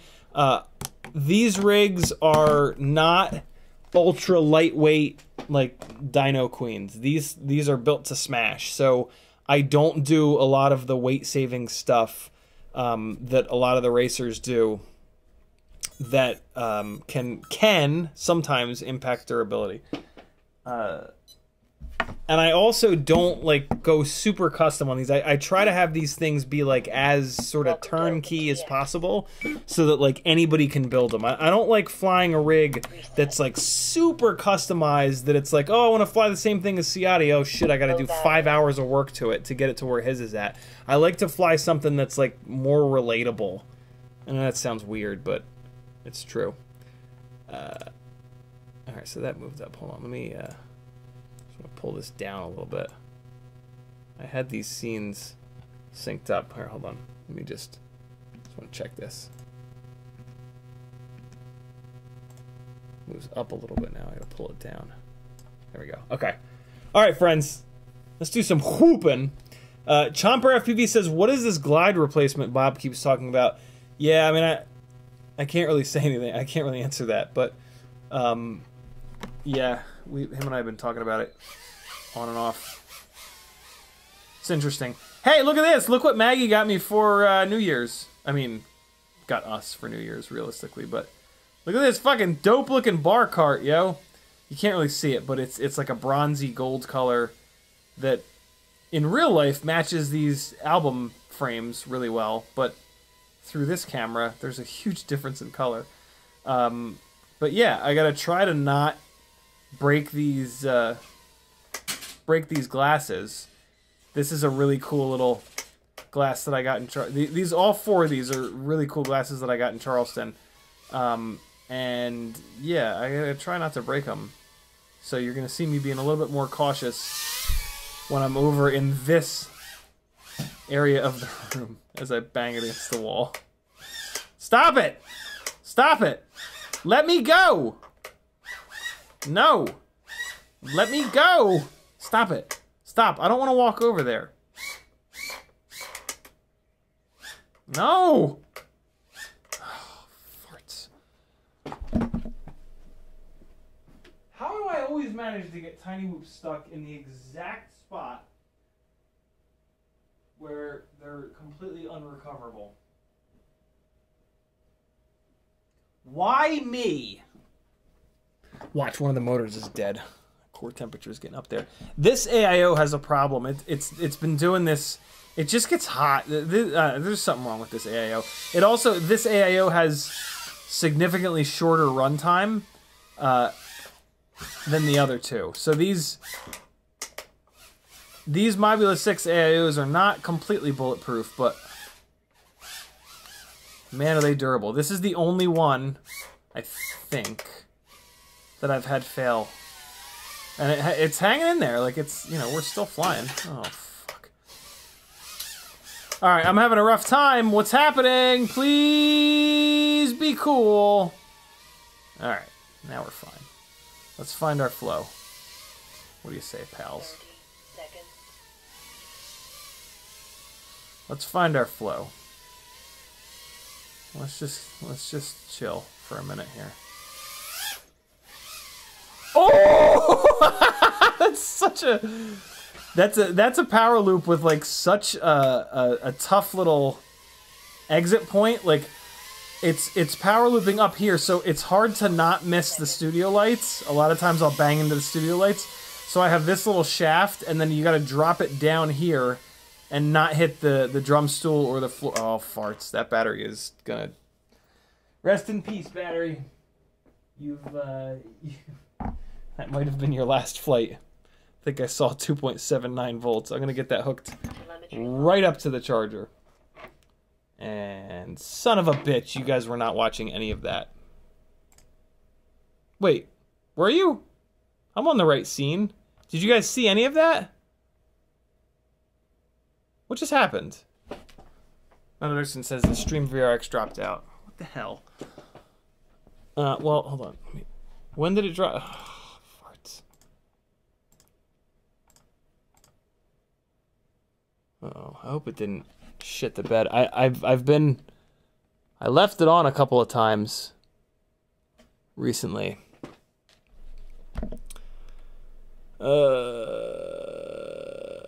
We watched you walk to the whoop and no more. What the hell? That was weird. That's weird. What's... Alright, so come on. Come back. Come back to me. That's not it.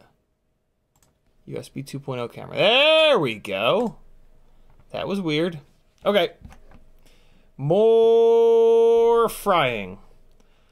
This rig is very flyable with these motors. It's... Man, these motors make some serious power. It's really impressive how much power they make compared to the 0702s.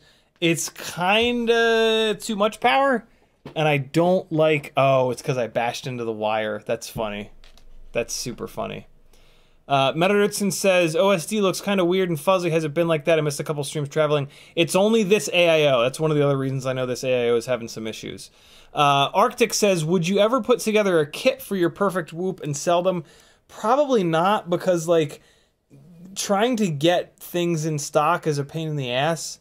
And, like, in order for it to be worth my time, I would need to sell it for, like, $200+. And, like, I just don't... I don't know if anybody's willing to pay for that. I mean, if you are, then I guess I could do it. I guess I could bounce around the different websites and order a bunch of the stuff. One of the problems is, like, it's hard to find all the stuff in stock at one place. But what's nice is just... Oh, farts. Just buying a Mobula 6 ELRS gives you most of the parts. It gives you the canopy, the camera, the AIO. But yeah, trying to find the Mobula 6 ELRS and stuff in stock is a little challenging. So yeah, I mean, technically I could do that, but I don't know. In order for it to be worth the amount of time it would take me to do it, I would have to sell the damn kit for more than I think people would be wanting to spend on it. Does that make sense? Because I don't really do anything magical. Like, I'm just plugging in different motors. I mean, I guess I'm soldering on the BT 2.0, which some people don't want to do. I get that, but yeah, I don't know. I've thought about doing it, but every time I think about doing it, I kind of like look up what everything costs. Here's the other problem, right? Like, you would think that I should be able to, like, buy the AIO separate, buy a bunch of the frames, buy a bunch of the motors, buy a bunch of BT 2.0, and build them for less than what, like, a Mobula 6 ready to fly costs. But that's not true. when you piecemeal it all out and you buy all the stuff separately, it's like $150. Whereas you can just buy the Mobula 6 and get a whole bunch of that stuff. Like, it's absolutely absurd how cheap the Mobula 6 and the Mobula 7 ELRSs are. And that's kind of the problem. Like that's what makes that yeah, putting a kit together not really work. But I wish I could do that. I really do. I wish that I could make some money off of that, because I'll sit here and solder on a bunch of BT 2.0s and plug a bunch of motors in and drop my, you know, move the sliders around a little bit to put my tune on it. Like, that'd be fun. But, yeah. I don't know. Kevin Summer, that's a really good idea. Wonder if Xenakis could help you source the parts wholesale, ship each as a single unit. So, Xenakis and I have been... we used to talk a lot. We haven't talked in a while, actually. I know he's been really busy, but... not just him, but, like, I've been friends with people that know the markups on stuff, and good God, the markup on FPV parts is embarrassing. The only way to make any money on FPV parts is to do, like, mega quantities. It's why most of the oh God! It's why most of the smaller FPV shops are gone. There was a real race to the bottom, which didn't help. In the FPV world when it kind of blew up a few years ago. But yeah, it's the markups are pretty... Oh boy, tried to do something a little wacky there. Try it again. Oh God, I almost stuck it up on the top of the thing. I'm trying to do like a modification of an inverted yaw spin. I don't really love the way inverted yaw spins look, so typically don't do them. Oh boy. Oh, I went through the goddamn... I went through the things. I went through here. Not at all on purpose. Alright, let's come back downstairs.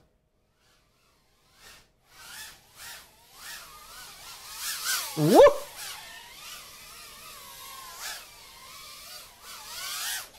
Oh no, no, no, no. Drum set's over here.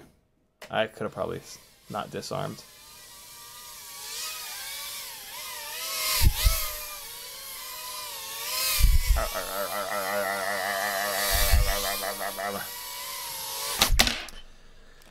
Alright, yo, so there's 3 batteries through this 0802 30,000 kV rig. Now we're going to switch over to the 0702 30,000 kV rig, because I love to continue to, like, feel the little differences between the different motors and the different all-up weights and stuff like that. So, yeah, that is what we kind of do around here for anybody that's new.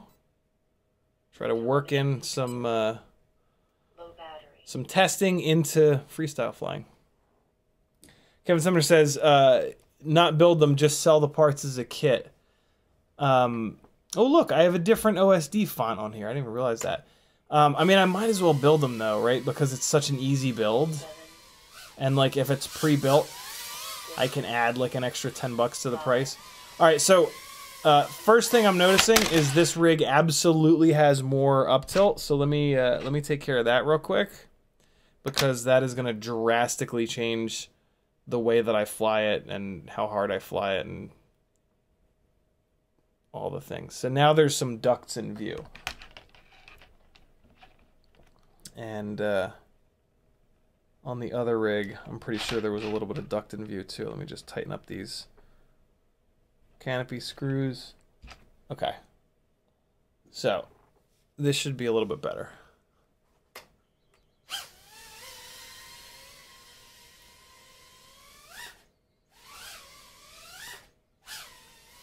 So, the 0702s admittedly are what I'm used to, but I'm used to them because I've done this testing before, and I like them. I like them better, mainly because they're just lighter. Like the rig is just lighter with these motors, and I fly freestyle fairly like flat. Like I try to not fly around like this. I try not to fly around with like what in the film world is called Dutch angle, because I just don't think it looks as good. I think that this style of flying here, like just flat, like basically coordinating your sticks between roll and yaw, I think this looks a lot better. But in order to fly like this, the weight of the rig is really important, because you're not rolling into the turn. You're not rolling into the turn to like push the thrust sideways. You're just kind of flat turning, and the rig will slide around a little bit more. And the lighter the rig is, the less it's going to slide around in that scenario. So yeah, for the way that I fly and the look that I want from my footage, the lighter motors are what I prefer. If that's not you, you might actually really like the 0802s. They're not that much heavier, and one of the big problems with Tinywhoops is a lack of power. And the 0802s, they do a better job at making power than 0702s. I think you should try both, though, because these 30,000 kV 0702s are kind of magic. Magic is the word that Jesse used to describe the 0702s, and like, I know it's rough because it's like an unquantifiable word, but it's kind of true. I'm not worried about the bottom of the bar cart. I'm worried about the top of it. I really want to try to not crash into the top of the bar cart, but I'm sure that I will. But I didn't tonight, and that's pretty cool. Hey. Oh God, we're behind the thing. That was a throw of faith there. I did not really have a plan for how I was going to land that. Yeah, I still like the 0702s better. The 0802s are fun, don't get me wrong. Definitely fun. But the 0702s are just more accurate. There's a little bit more hang time. The other thing that I like about these new really lightweight Tinywhoops is we've got hang time. We can do stuff like that. Like I can really do it upstairs. This battery's a little bit low, but I'll show you what I mean. And the lighter motors really help with that hang time. Like the fact that we can do that now, like that's amazing, right? That's 5-inch stuff. And yeah, the lighter motors do make a difference because they still make plenty of power. I mean, there's two parts of hang time. You can run a powerful setup. So like 5-inch rigs, right? They make tons of power, and they get the hang time by having a lot of power, and so you can accelerate them upwards, and then jump off the throttle, and that's where your hang time comes from. So in that scenario, right?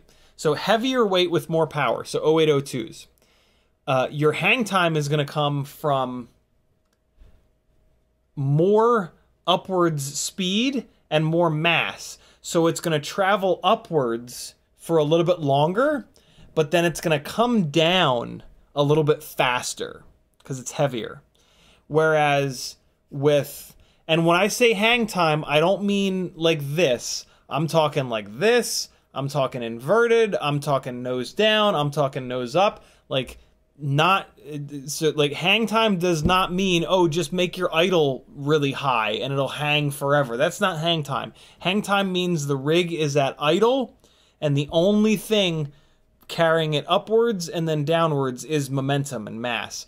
So yeah, the 802 rig, you get more hang time on the way up, but you get a little bit more on the way down. I actually prefer the lighter weight rig, which gives you a little bit less on the way up, but more on the way down. This is also why I prefer the way a 600 gram 5-inch freestyle rig flies versus 650, 700, 750. The 750 gram rigs they'll travel upwards forever because you got big bastard motors on there, and they'll just hurl themselves up, and they'll just keep floating up, up, up, up. But then when they start coming down, they come down like a ton of bricks. And I prefer, yeah, less power, but a little bit more float. It also that setup makes a more accurate rig. It weighs less for the same size propeller, so when you fly it flat, it's going to stop sliding a little bit quicker, and that makes it more accurate. It makes it easier to shoot gaps, basically, is the long and short of it. And yeah, I dig shooting gaps. So there you guys go.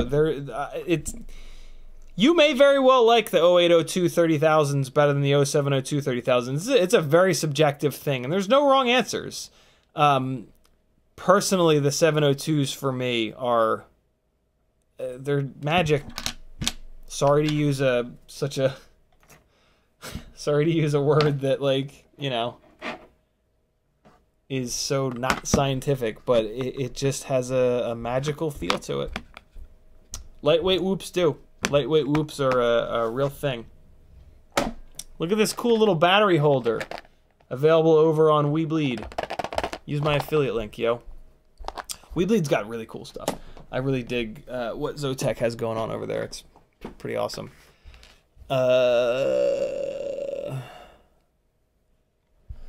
Morton Upshot says, you seem to have a relationship with Weebleed. Work with them to put together a parts list bundle. We've talked about it before. The problem is getting the stuff in stock. It's hard for it's hard for these retail shops to get stuff in stock. And it's really hard to get them all in stock at the same time. That's kind of the biggest problem.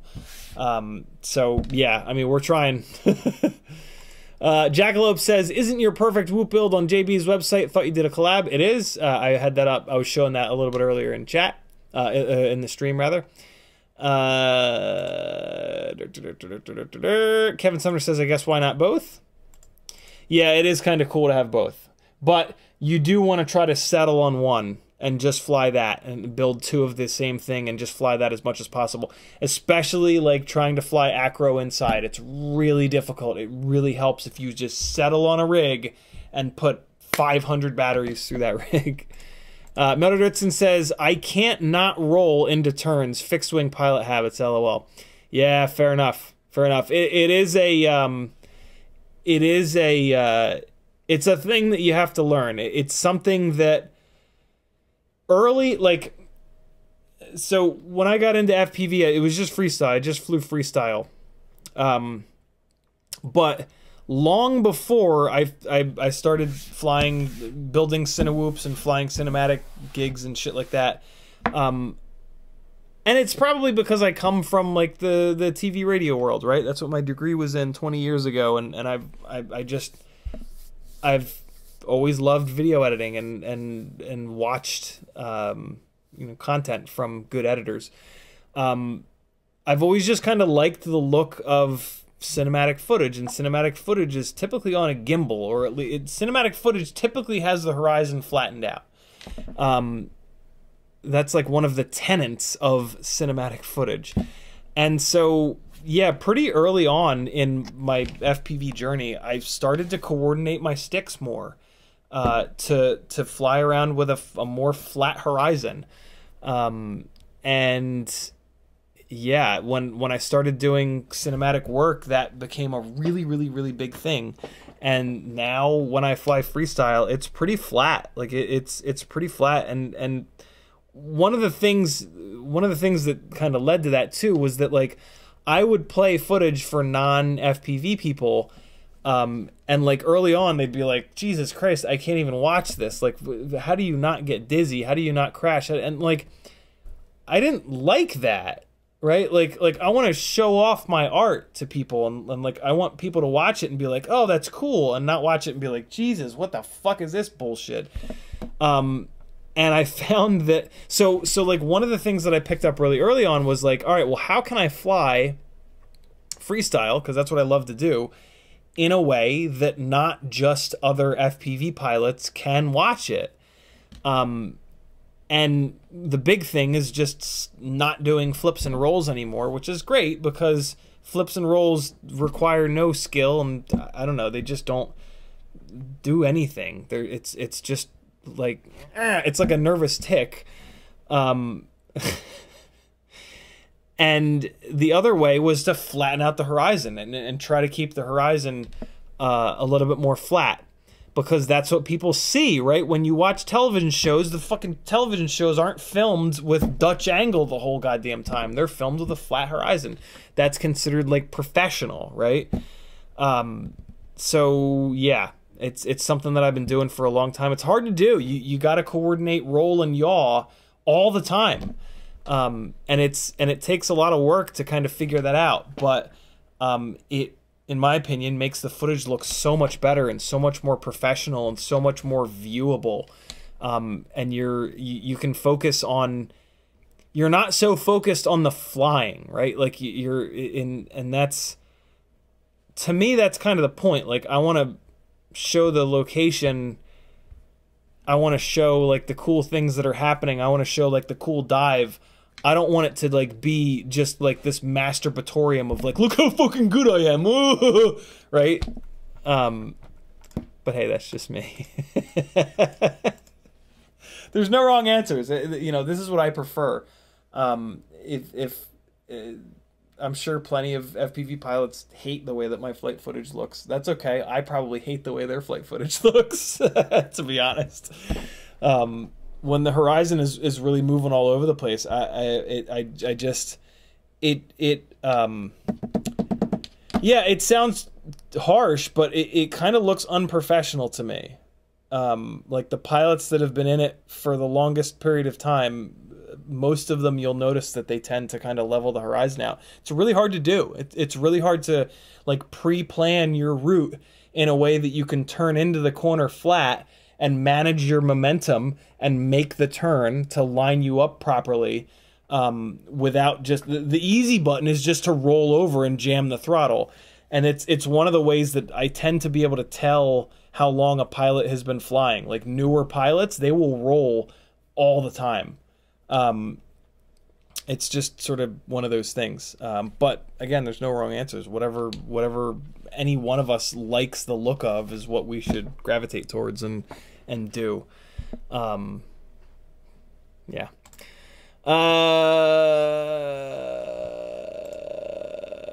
Apache Smoke Wounded Sniper says, good morning, CiottiFPV and Gangly Gang. What up, bro? Apache Smoke Wounded Sniper is in Norway, I believe. What time is it there, brother? Dingles says, thoughts on 603 motors. You know, I am so curious about the 0603 motors, but they don't have them in a high enough KV. And I've talked to Jesse at length about, Jesse from Tinywhoop, at length about them. And he's just like, yeah, they're not it. They're not, they're just not, it's just not the motor size. Not the right motor size. Man, am I curious about them. If they do a 30,000 kV set of 0603s, I'm all over them. Hold on. Let me see what the highest KV 0603 is. Oh, come on now. What does he have them listed as? Just 603s? Yeah, he does. So it's 23,000. Yeah, 23,000. Oh no, look, there's 26,000s.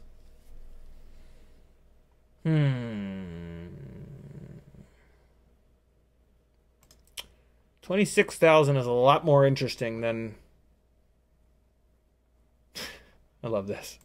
All the crazy high KV motors, Jesse puts this on. I love it. Jesse is just the fucking best. I don't think he has weights on these. Yeah, how much do these weigh? It would be nice to see what they weigh. He doesn't have weights on him. 26,000 kV is just not quite enough kV.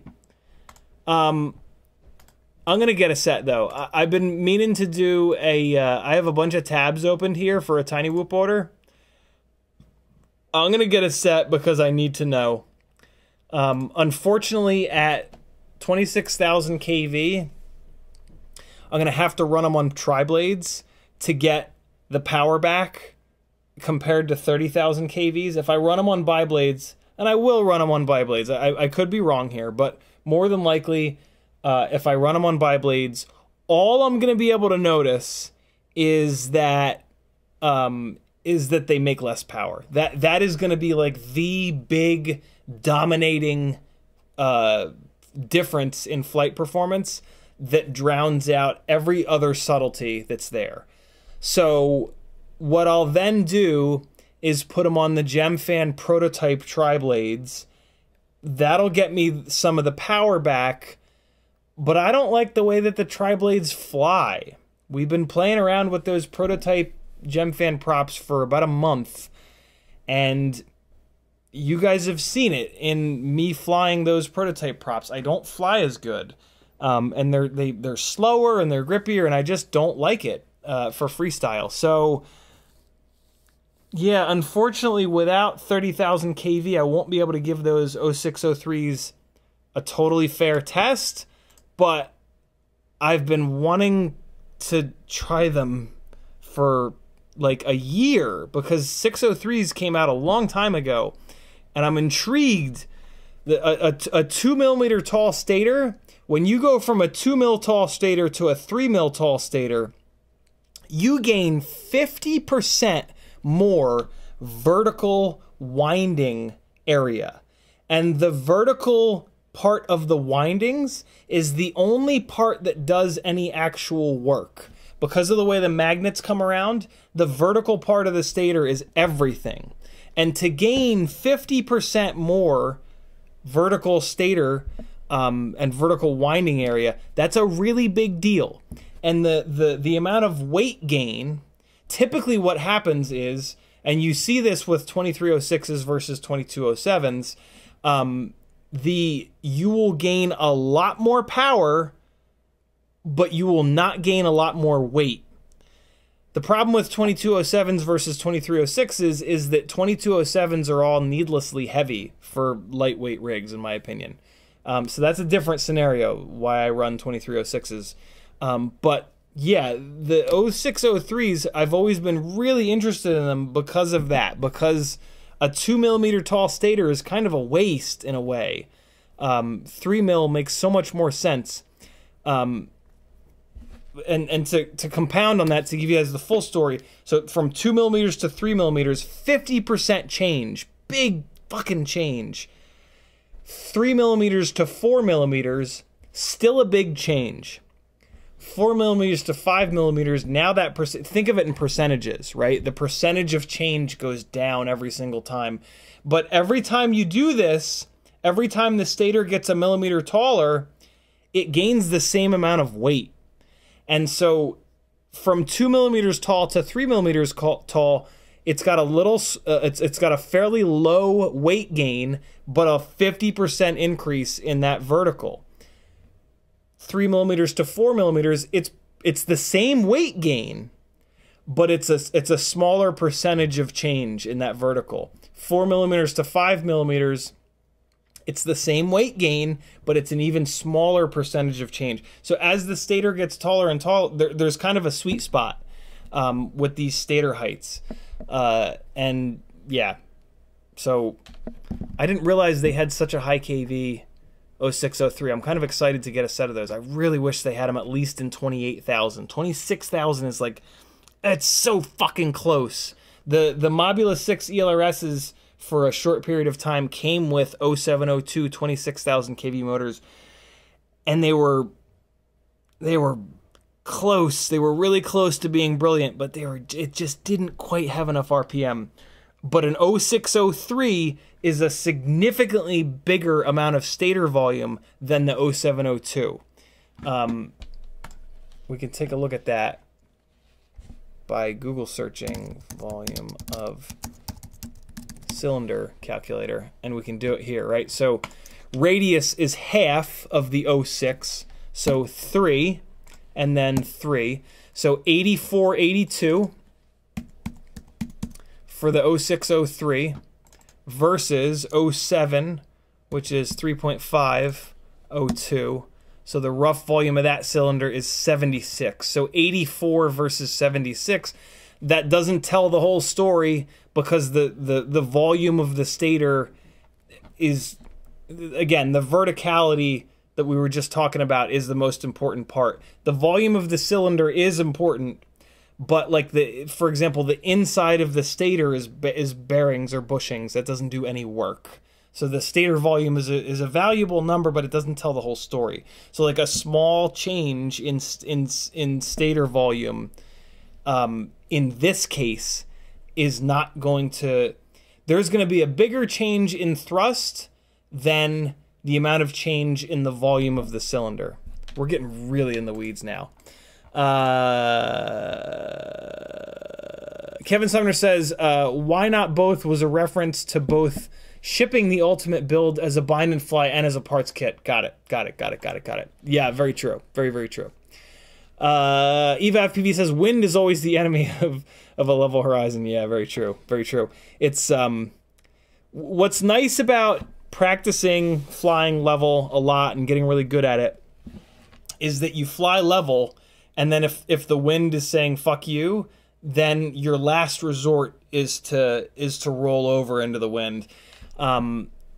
This gig in Los Cabos was like a masterclass in that. It was so windy all the time. And a lot of those passes that I would do, I would be really happy and nice and level and coming around. Everything's lined up perfectly, and then I would get a gust of wind, and I would see my momentum slow down on a roll into the wind and just push against the wind and continue the nice smooth path, and yeah, do my best. But when you start doing cinematic work and you start working in real steady, you learn really quickly that the more you roll over, the more real steady is going to zoom. So I'm at a point where like I will kind of use it to my advantage when I want a zoom. Like if I want a zoom, all I have to do is roll over more.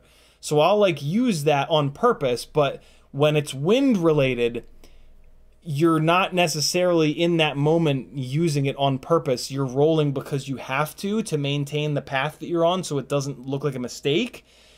And then you just kind of like, well, I hope a zoom is going to look okay there.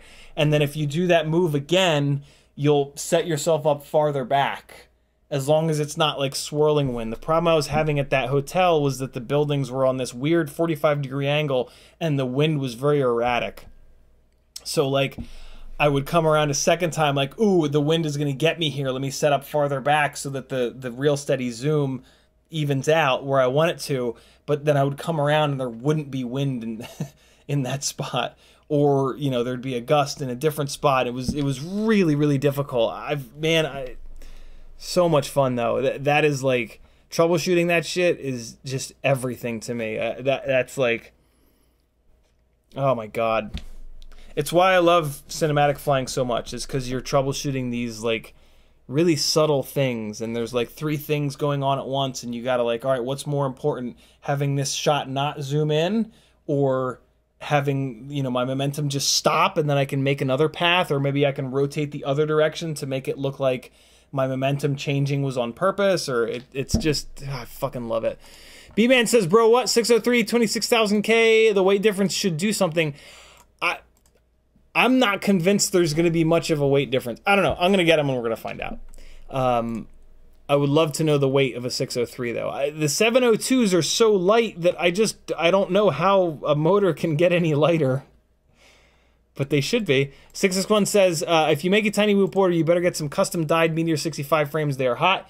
That's what this one is, actually. This is a custom dyed Meteor 65 frame. Jesse's been doing a bunch of other custom dye things though with them, like dyeing the bottom one color and the top another color. Really, really cool stuff. So yeah, I'll probably snag at least one more custom dyed Meteor 65 frame. Jesse is just the fucking best.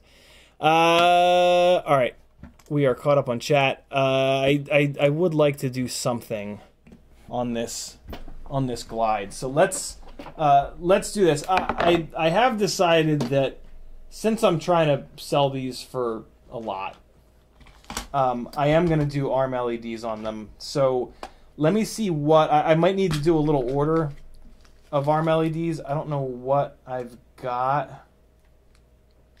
So I've got 2 red race lights, and so I can use these 2 red ones. What's this? This rig that's on the table right now is the Rossi. It's the Rossi 2. I'm going to be selling. Oh, I have a bunch of these. Oh, yeah, perfect. So these are the CL Racing ARM LEDs. I actually like these the best because they have the pads staggered. And I have a couple of sets of these. So the Rossi over here is going to get red because in the movie it's got some red on it. But one of the other rigs is going to get purple. So I'm going to leave these purples out, and I'm going to leave a set of these reds out. One of the rigs is green and purple, so that's going to get the purple ARM LEDs.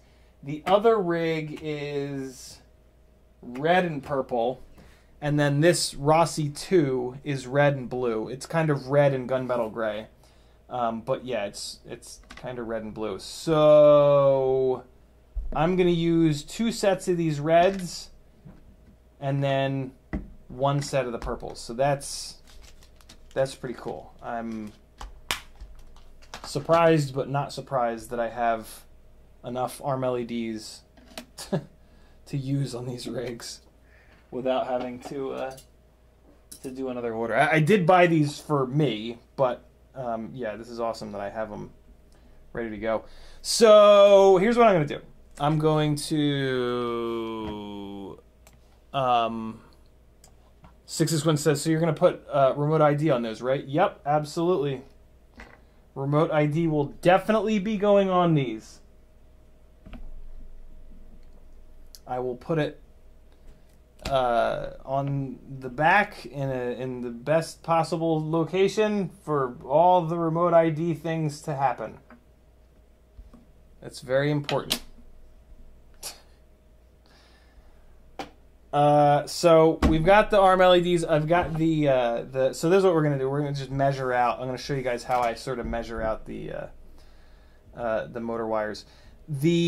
I try to get these ARM LEDs. So you want to put your race wires or your ARM LEDs where the prop strikes are going to happen.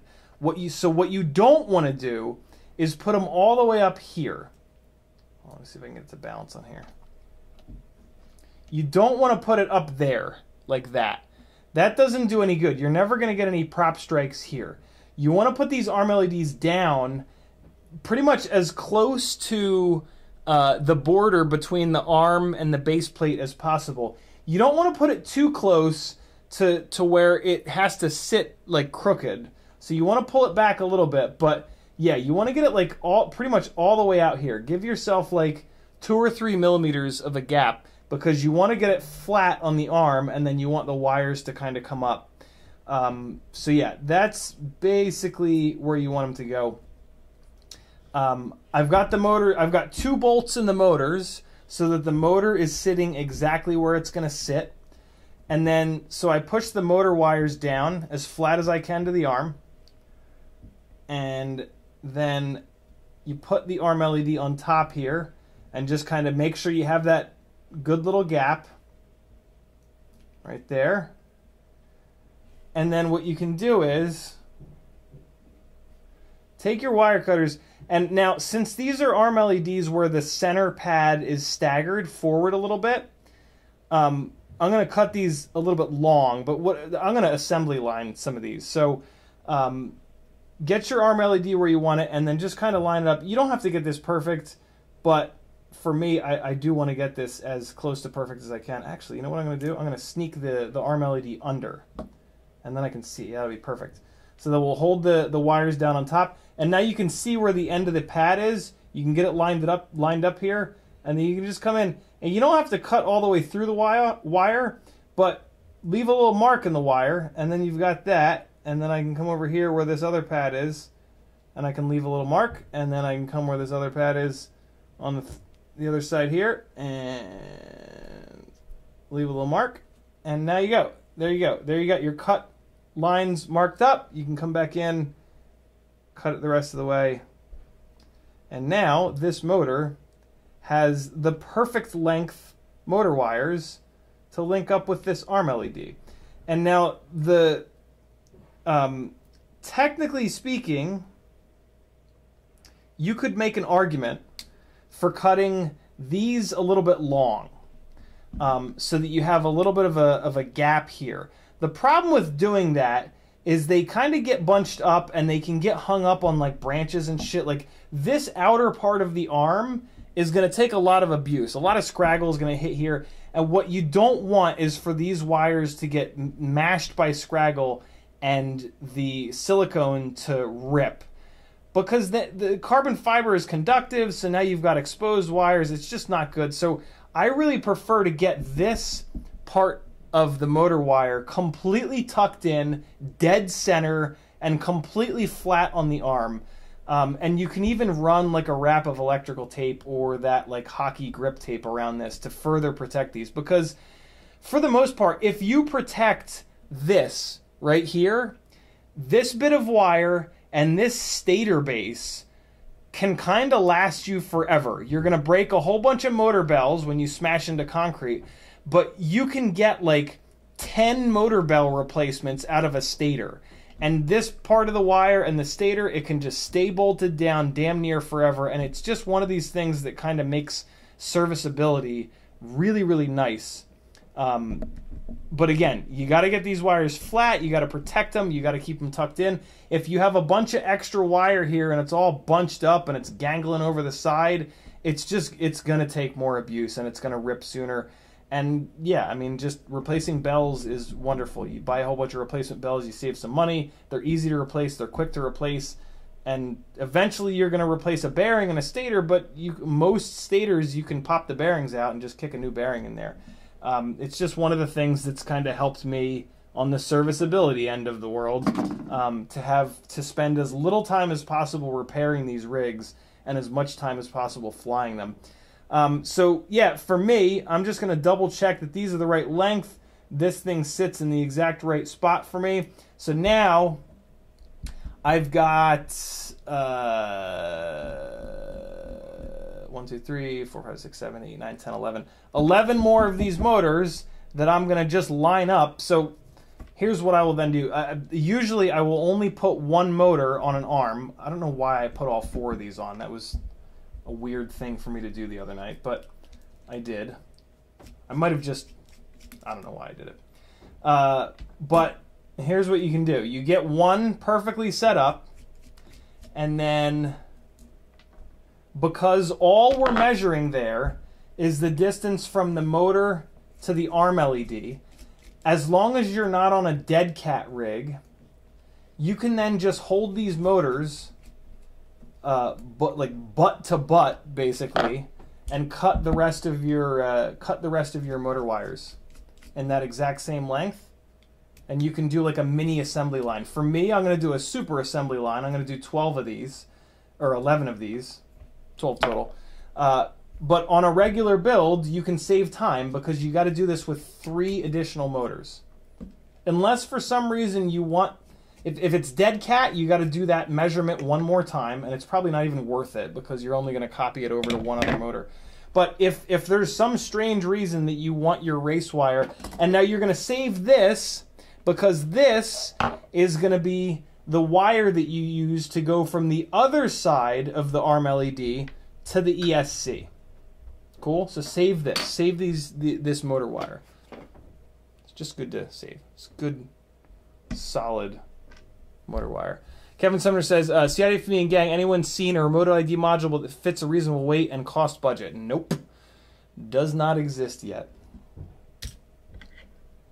But by the time these rigs are ready to go, I will definitely have found, they will definitely have created one that I have found, and I will definitely put it on all of these rigs, because that's what the absolutely asinine law says that we need to do.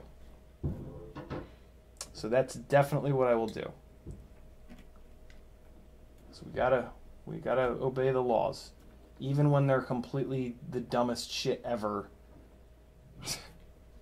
that make no sense and improve things in no way and are just generally the dumbest shit in the world. So here you go. So you take the one that you cut them, you put it base to base. You can what I do is I kind of like wrap my fingers around both of them so that I can feel that the bells are kind of lined up. You just take another look to make sure that the stator base is lined up, and then you just kind of come in here and you can just line the wires up and just clip the wires down the exact same length. And if you get it a little bit wrong, it's no big deal, because this is from the motor to the race wire, and it can be a little bit off. That's completely fine. But usually you'll get this damn near perfect, because you're going to sit here and bend the wires just right and double check yourself and make sure that that is lined up. And I'll use like my thumb and my pinky to line up the little bundles, you know, that come out of that come out from the windings, and just get them lined up again and just mind which wire is which. And you can even like kind of take your cutters and butt them up against the other wire, and that'll get you an absolutely perfect length cut. And now this is the center one. He's a little bit longer. Line him up on there, cut him. And then this is the far right one. He's one of the shorter guys. Get these out of the way. And line him up on one of the shorter fellas. Pull him up. And there you go. And now I'm going to do that 10 more times. And now they're both the exact same length. I mean, within reason. Just make sure you don't get them mixed up. It's easy for two of the wires to cross over like that, and then you cut the one too short. But I mean, it's whatever. No big deal. But there you go, friends. That's how you get your. That's how I get my motor wires to be as even as possible while saving a little bit of time, and yeah, getting your race wire in the right spot on the arm is it's kind of a big deal, because the whole point of this thing is that all of the prop strikes hit this, which is easily replaceable and is much more durable than a silicone wire. Because once you've ripped this silicone on this wire and you've got naked strands showing, you should replace that, because if that happens on the wire next to it, it can short. If it rotates around and hits the carbon, it can short. All kinds of bad things can happen.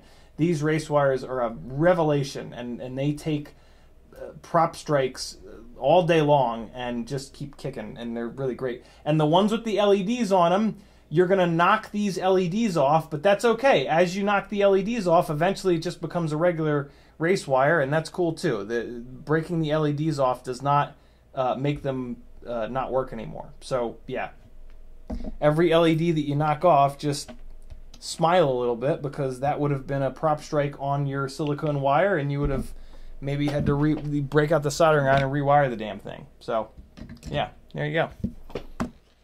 That's how you do that. They get caught up in chat and we'll shut this shit down. It's late.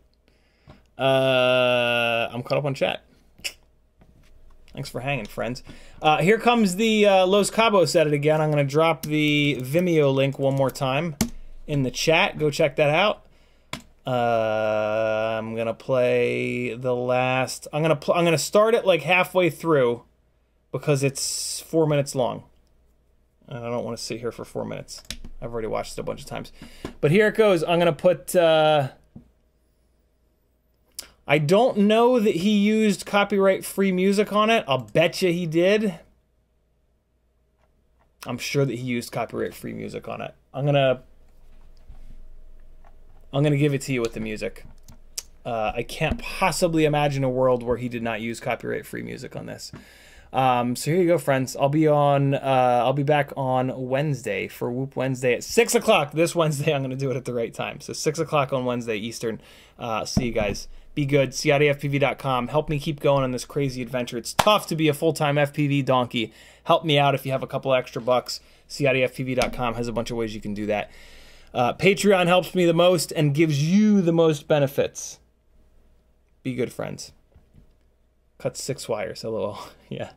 I'm not gonna make you guys sit here and watch me cut 1,000 more wires. All right, people. Hold on. I gotta get this black hole.